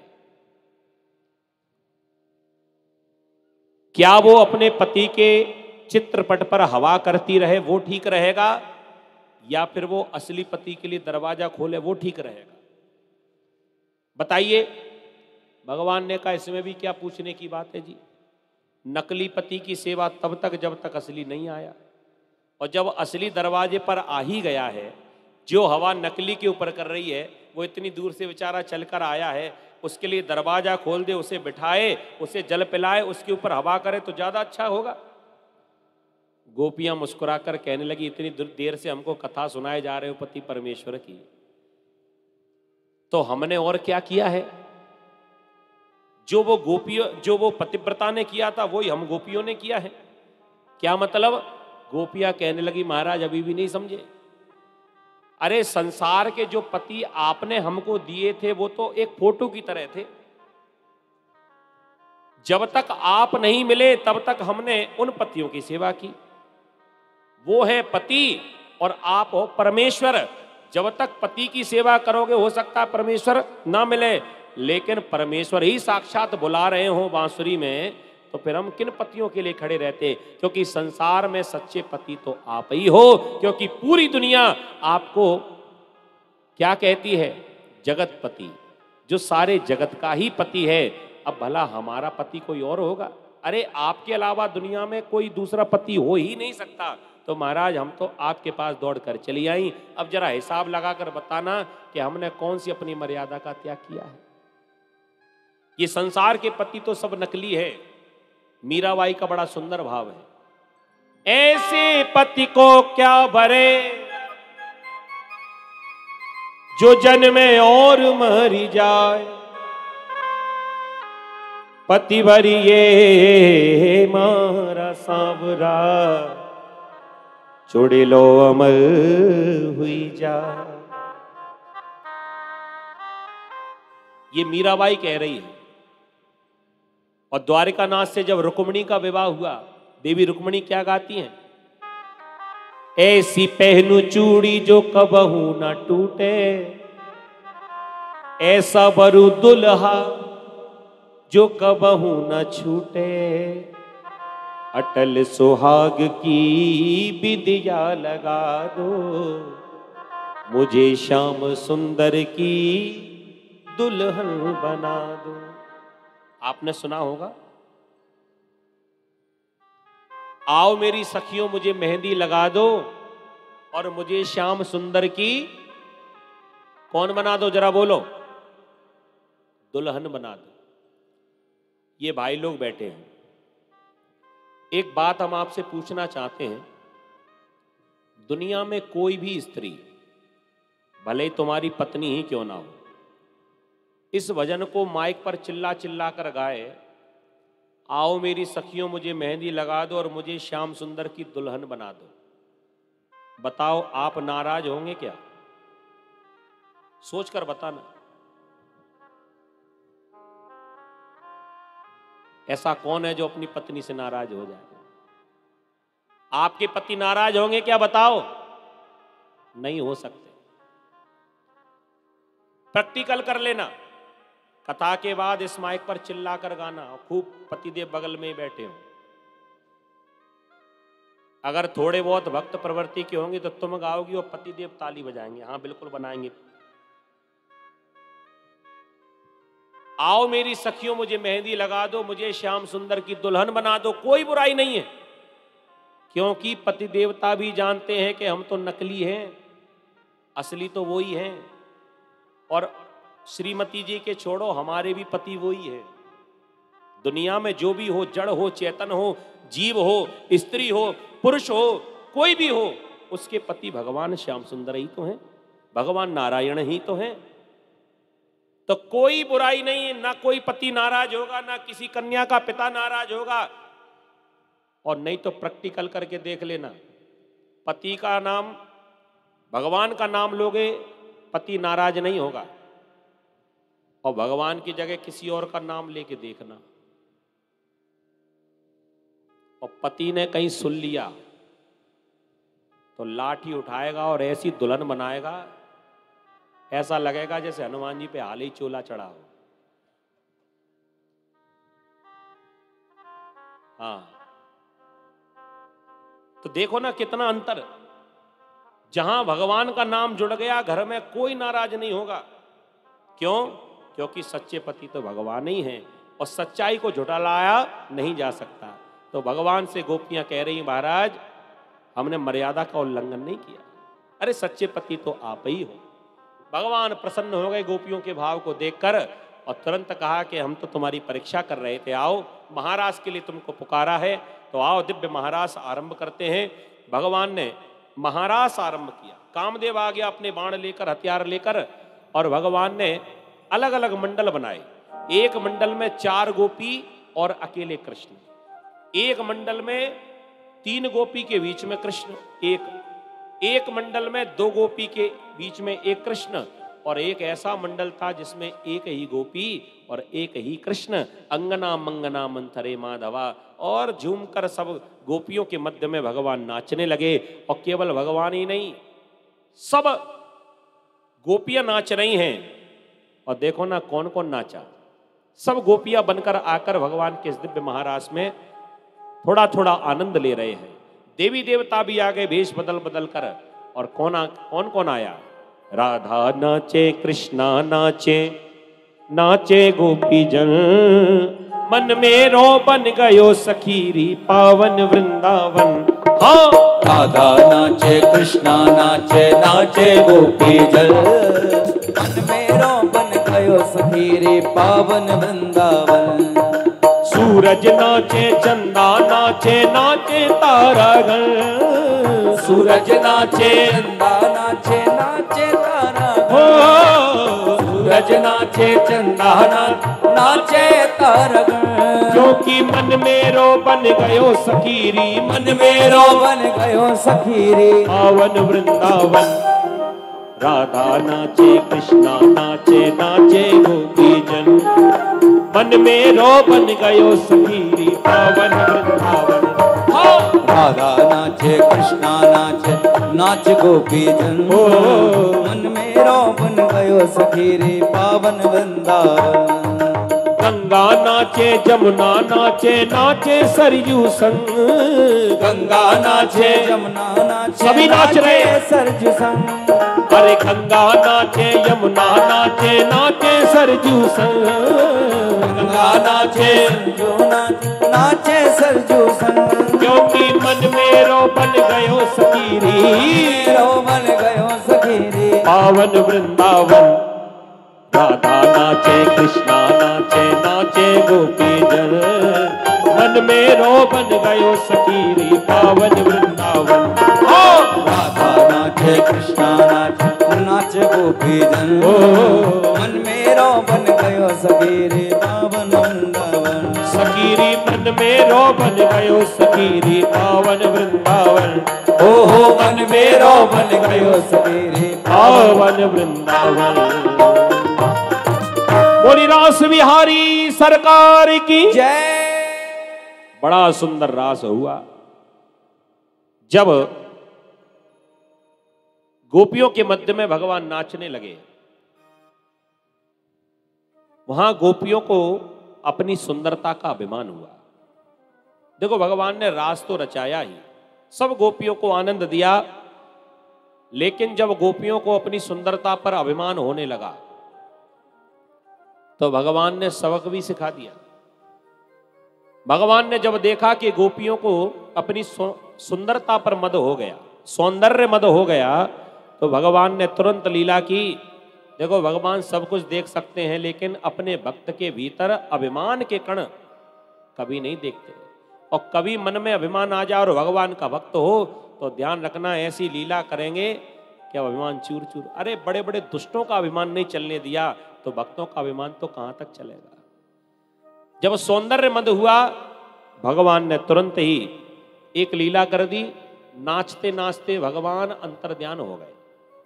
एक गोपी को अपने संग में लेकर गए, और वो गोपी कोई और नहीं है, श्री राधा रानी किशोरी जी हमारी, जिनको भगवान अपने संग में लेकर गए। अब उनका नाम यहां पर क्यों नहीं आया?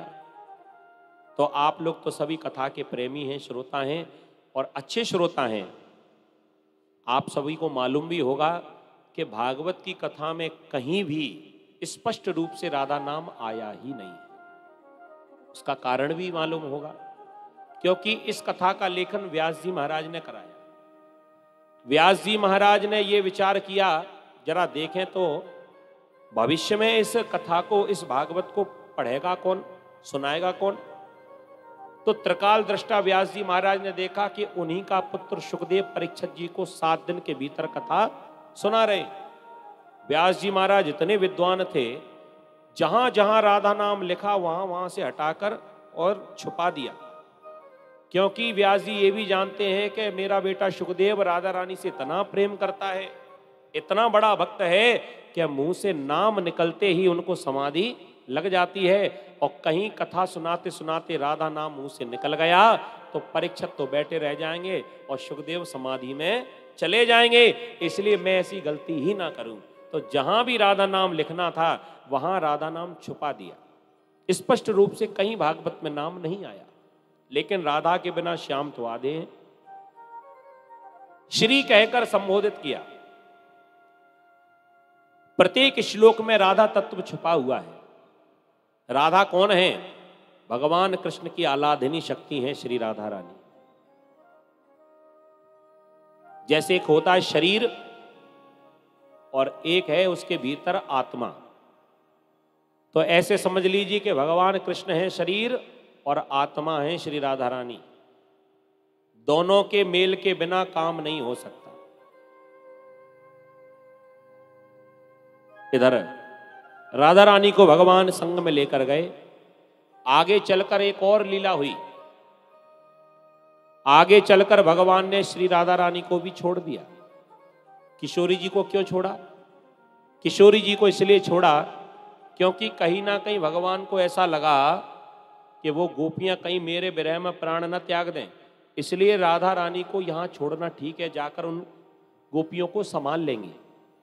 एक भाव तो ये, और दूसरा संतों का भाव ये भी मिलता है कि कहीं ना कहीं भगवान को ये लगा कहीं राधा को भी अभिमान तो नहीं आ रहा।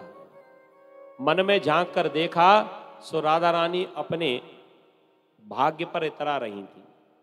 राधा रानी को सौभाग्य मद हो गया। वारे हम कितनी भाग्यशाली हैं। भगवान ने सबको छोड़ दिया, लेकिन मुझसे प्रेम ज्यादा करते हैं, केवल मुझको ही अपने संग रखा। भगवान ने सोचा बीमारी तो बीमारी है, मद माने मद, सुंदरता का मद तो नहीं हुआ, लेकिन हां अपने भाग्य का मद हो गया, सौभाग्य मद हुआ। और भैया अहंकार तो बुरा है, चाहे किसी भी चीज का हो। किसी को अपने रूप का मद, किसी को अपने पद का मद, किसी को अपने धन का मद, और किसी को तो अपनी बीमारी का भी मद होता है। कई मिलेंगे आपको जो कहेंगे हमारे बराबर कोई बीमार नहीं हो सकता। अभिमान से बीमारी की भी बात बताएंगे। अरे भैया मुरैना ग्वालियर के डॉक्टर तो हमको देख ही नहीं पाते, सीधे दिल्ली जाना पड़ता। बम्बई के डॉक्टरों को जाकर इलाज कराते हैं। अब बताओ, बीमारी का भी अभिमान लिए बैठे हो, भगवान कहां से मिलेंगे? और कहते ना, जिस मन में अभिमान भरा भगवान कहां से आए। जिस घर में हो घोर अंधेरा मेहमान कहां से आए। राम नाम की ज्योति जगा के देख ले। राम नाम अति मीठा है, कोई गा के देख ले।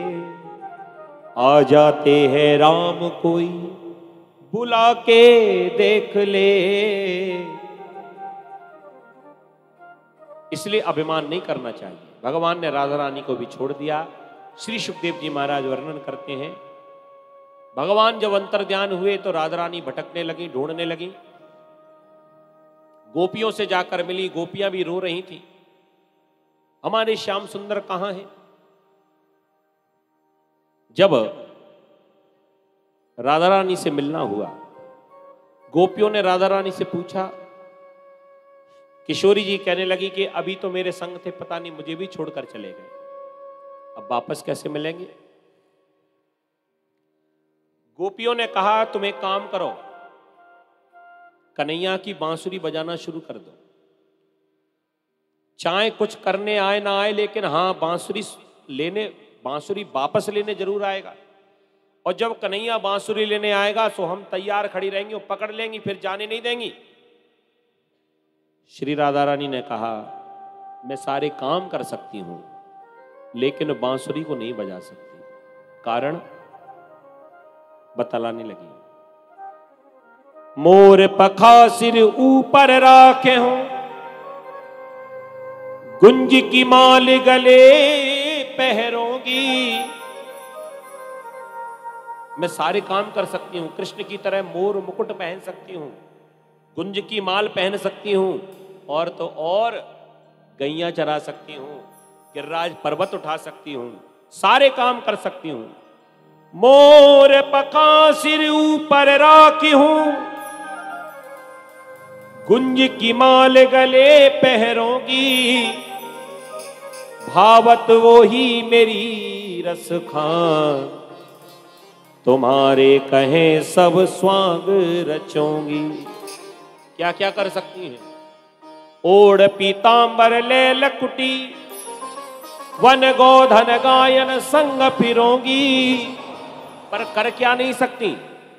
पर या मुरली मुरलीधर की, अधरा न धरी अधरा न धरोगी। सारे काम कर सकती हूं, लेकिन ये बांसुरी नहीं बजा सकती। तो उपाय क्या है? जब कृष्ण छोड़कर चले गए तो वापस लौटकर कैसे आएंगे? किशोरी जी ने कह दिया, गोपी हमें मालूम है कि वो कृष्ण वापस कैसे मिलेंगे। सब कुछ देख सकते हैं, लेकिन हमारी आंखों में आंसू नहीं देख सकते। तो सब एक साथ एक स्वर में रोते हुए कन्हैया को पुकारें, तो कन्हैया क्यों नहीं आएंगे? किशोरी जी की बात सब सखियों ने मानी और सब एक ही स्वर में रोने लगी, और रोने के साथ साथ कन्हैया को पुकारने लगी। अरे गीत गाने लगी। भागवत में जब ये गीत गाया तो उस गीत का नाम पड़ गया गोपी गीत। अपने विरह की वेदना गोपियां सुना रही हैं। जंगल में कन्हैया दिखाई तो नहीं पड़ रहे हैं, खूब जोर जोर से रो रो कर कन्हैया को पुकार रही हैं। आंखों से झरझर आंसू बह रहे हैं, माने जैसे बिना जल के मछली तड़पती है, ऐसे गोपियां भगवान के विरह में तड़प रही हैं। और बस एक ही आस है कि कन्हैया जल्दी से हमें मिल जाए। 19 श्लोक हैं इस गोपी गीत के, भागवत के अंतर्गत आता है। आइए 2-4 श्लोकों का पाठ हम सुने। गोप्या ऊच जयति तेधिकं जन्मना ब्रजः श्रयतविन्दिरा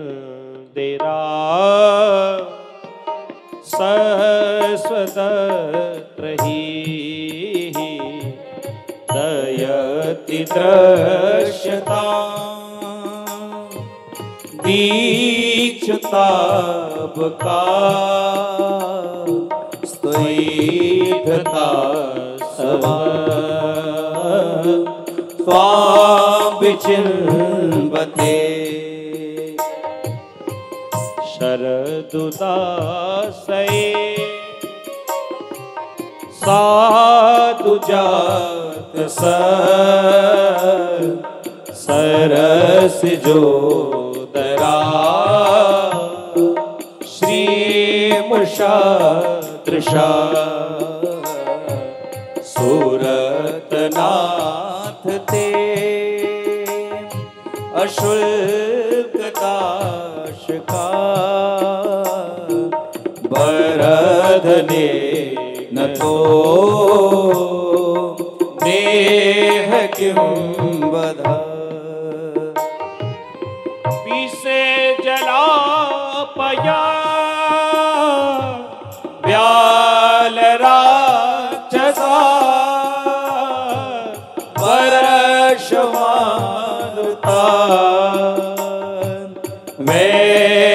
वैद्यतानला वशमयात्मजा विश्वतो भया वृषभते वयं रक्षिता मुहुः न खलु गोपिका नर्दनो भवान् अखिल देहिना अंतरात्मते बेखन सा प्रार्थितो विश्वगुप्तये सकलदेवान् सात्वताकुले विरचिता भयं वृष्टिदुर्यते चरणमीयुषा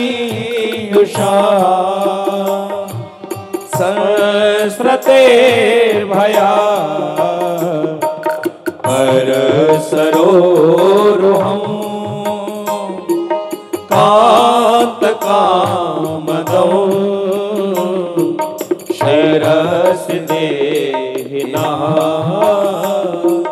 शेखराग्रहो जयति तेऽधिकं जन्मना प्रजा श्रयते दिला शाश्वत रहे शाश्वत रहे शाश्वत रहे।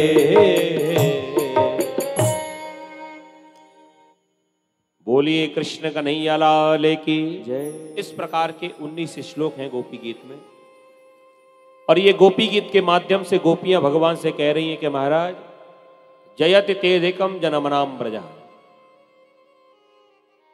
अर्थात जनमनाम ब्रज जयति ते अधिकम, जब से आपका जन्म ब्रजभूमि में हो गया तब से इस ब्रजभूमि की शोभा बैकुंठ आदि लोकों से भी अधिक हो गई है। और महाराज ब्रज की शोभा आपसे ही है। बैकुंठ की शोभा बैकुंठ नाथ से है।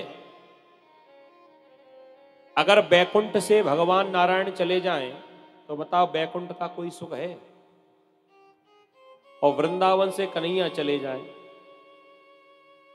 तो बताओ कोई सुख है? अयोध्या से श्री राम चले जाएं, देखो ना अयोध्या वासी कैसे तड़प उठे। तो प्रभु इस ब्रज की शोभा तो आपसे है, और आप ही नहीं रहेंगे तो महाराज ये ब्रज की शोभा सब धूमिल। इसलिए दयति दृश्यताम, दर्शन दीजिए। महाराज यदि आपका दर्शन नहीं हुआ तो हमारे तो प्राण चले जाएंगे। शरद की रात्रि में आपने बांसुरी बजाकर हमको बुला तो लिया, लेकिन महाराज हमको ऐसा मालूम होता कि जब हम आएंगी तो आप हमें छोड़कर चले जाएंगे। तो अपने घर को, अपने परिवार को छोड़कर, पति को छोड़कर हम इस प्रकार आपके पास नहीं आती। और महाराज हमने तो ये सुना था कि बड़े बड़े संतों के मुंह से, शास्त्रों में, कि जीव जब अपने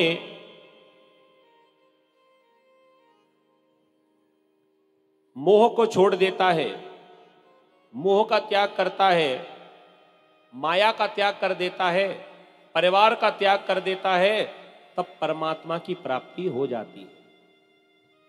लेकिन महाराज हमने ये सब कुछ करके देख लिया।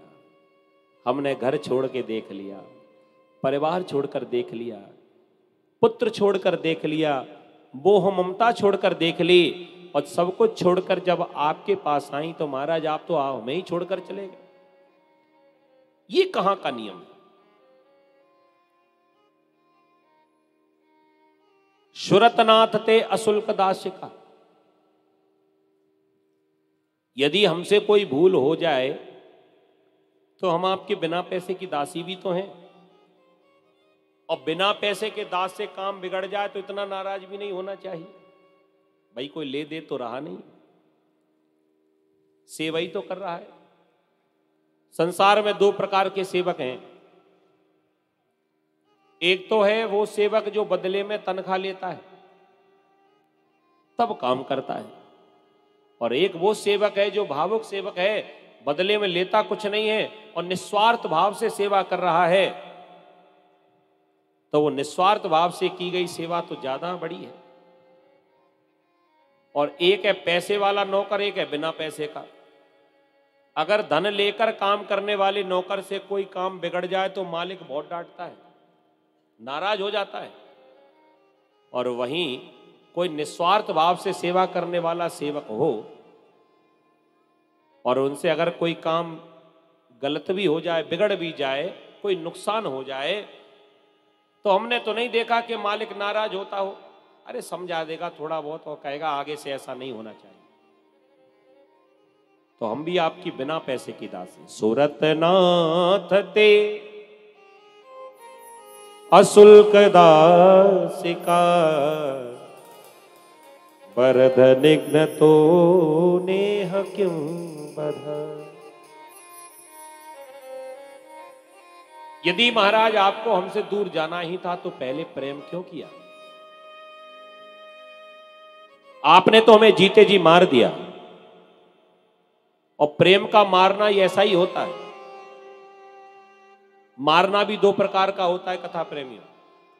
एक तो मारना वो है जो अस्त्र या शस्त्र से मार दिया जाए, और एक मारना है प्रेम का मारना। अस्त्र या शस्त्र से मारने वाला, जिसने मारा और जो प्रहार किया वो मर गया, लेकिन प्रेम की मार बहुत बड़ी है। पहले तो प्रेम करो और सामने वाले को ऐसी आदत लगा दो, लत लगा दो कि अब वो हमारे बिना रह ही ना पाए, और फिर बात करना बंद कर दो। और महाराज आपने हमारे संग में वही किया। भगवान सब बातें सुन रहे हैं और गोपियां जोर जोर से पुकार रही हैं प्रभु को। प्रभु आपने तो हमें जीते जी मार दिया। अब महाराज जीवन में जब कष्ट पड़े तब आपने रक्षा की, और आज विरह की वेदना जो हमारे जीवन में आ गई है, ये भी बहुत बड़ा कष्ट है। जब तक आप नहीं आएंगे तब तक ये कष्ट दूर होने वाला नहीं है। तो कृपा करके हमको दर्शन दीजिए। भगवान को रो रो कर पुकार रही हैं। अब ज्यादा क्या कहें, बस इतना ही समझ लीजिए। भगवान ने उन गोपियों की करुण पुकार को सुन लिया और भगवान पिघल गए और दया करके भगवान गोपियों के मध्य में प्रकट हो गए। बोली कृष्ण कन्हैया लाल की। भगवान जैसे ही आए, गोपियों ने चारों ओर से घेर लिया, सब सेवा करने लगी प्रभु की। भगवान ने कहा जीवन में दोबारा कभी अभिमान नहीं आना चाहिए। कामदेव चारों ओर से बाण पर बाण चला रहा है, लेकिन भगवान पर कोई असर नहीं हुआ। अंत में कामदेव भगवान के चरणों में नतमस्तक हो गया और वही भगवान का पहला पुत्र बनकर आया। ये कथा हम आगे कल सुनेंगे, लेकिन अभी आगे और भी चर्चाएं हैं। भगवान ने जब महाराज किया, इस महाराज में भोले बाबा भी आए और भोले बाबा को भी गोपी बनकर नाचना पड़ा जी। पार्वती ने खूब समझाया, नहीं माने, नकली साड़ी पहनकर आ गए। भगवान को देखकर, भोलेनाथ को देखकर भगवान पहचानने लगे और ऐसी बांसुरी बजाई कि भोलेनाथ की जो साड़ी थी वो कहीं गिर गई। भोलेनाथ का चेहरा दिखाई पड़ गया। भगवान हंसने लगे, भोलेनाथ ये क्या हाल बना रखा है। भोलेनाथ कहने लगे, महाराज आप ही ने तो कहा था कि गोपी ही आए, हम तो पुरुष थे तो स्त्री बन गए। भगवान ने कहा ऐसे नहीं, जरा अच्छी गोपी बनो ना। कैसे बने? कह दिया जाओ यमुना में डुबकी लगाओ। दौड़ कर गए, यमुना में डुबकी लगाई और भोलेनाथ इतने सुंदर गोपी बनकर बाहर निकले कि जिनकी छवि के सामने ललता विशाखा भी, उनकी छवि भी फीकी पड़ गई और नाम पड़ गया गोपेश्वर महादेव। बोली गोपेश्वर महादेव की। यमुना के किनारे आज भी वृंदावन में गोपेश्वर महादेव गोपी के रूप में स्थित हैं। इसके बाद भगवान ने महाराज की लीला को विराम दिया और आगे भगवान वृंदावन को छोड़कर और मथुरा की ओर जा रहे हैं। तो आइए, अब भगवान वृंदावन से मथुरा जाएंगे तो थोड़ा समय तो उनको लगेगा ही। बहुत देर से आप लोग भी कथा का श्रवण कर रहे हैं, तो मात्र 10 मिनट के लिए हम आपको थोड़ी देर के लिए छूट देते हैं। अब जलपान इत्यादि जो भी करना है, जल की तो वैसे कमी है ही नहीं, किसी को इच्छा होगी ही नहीं। जल ने तो मन ही भर दिया। लेकिन कुछ हमारे दूर दूर से अतिथि गण आए हैं जो भागवत जी की पूजन करना चाहते हैं, स्पर्श करना चाहते हैं, प्रणाम करना चाहते हैं। तो हमारे श्री शिव सिंह जी से मैं निवेदन करूंगा कि जो जो अतिथिगण आपके यहाँ पर आए हैं उनको नाम उद्घोषित करके मंच पर बुलाएंगे एक एक करके, और भैया माइक चालू कर दें। और 10 मिनट के बाद में फिर आगे की चर्चा हम लोग सुनेंगे। कंस मामा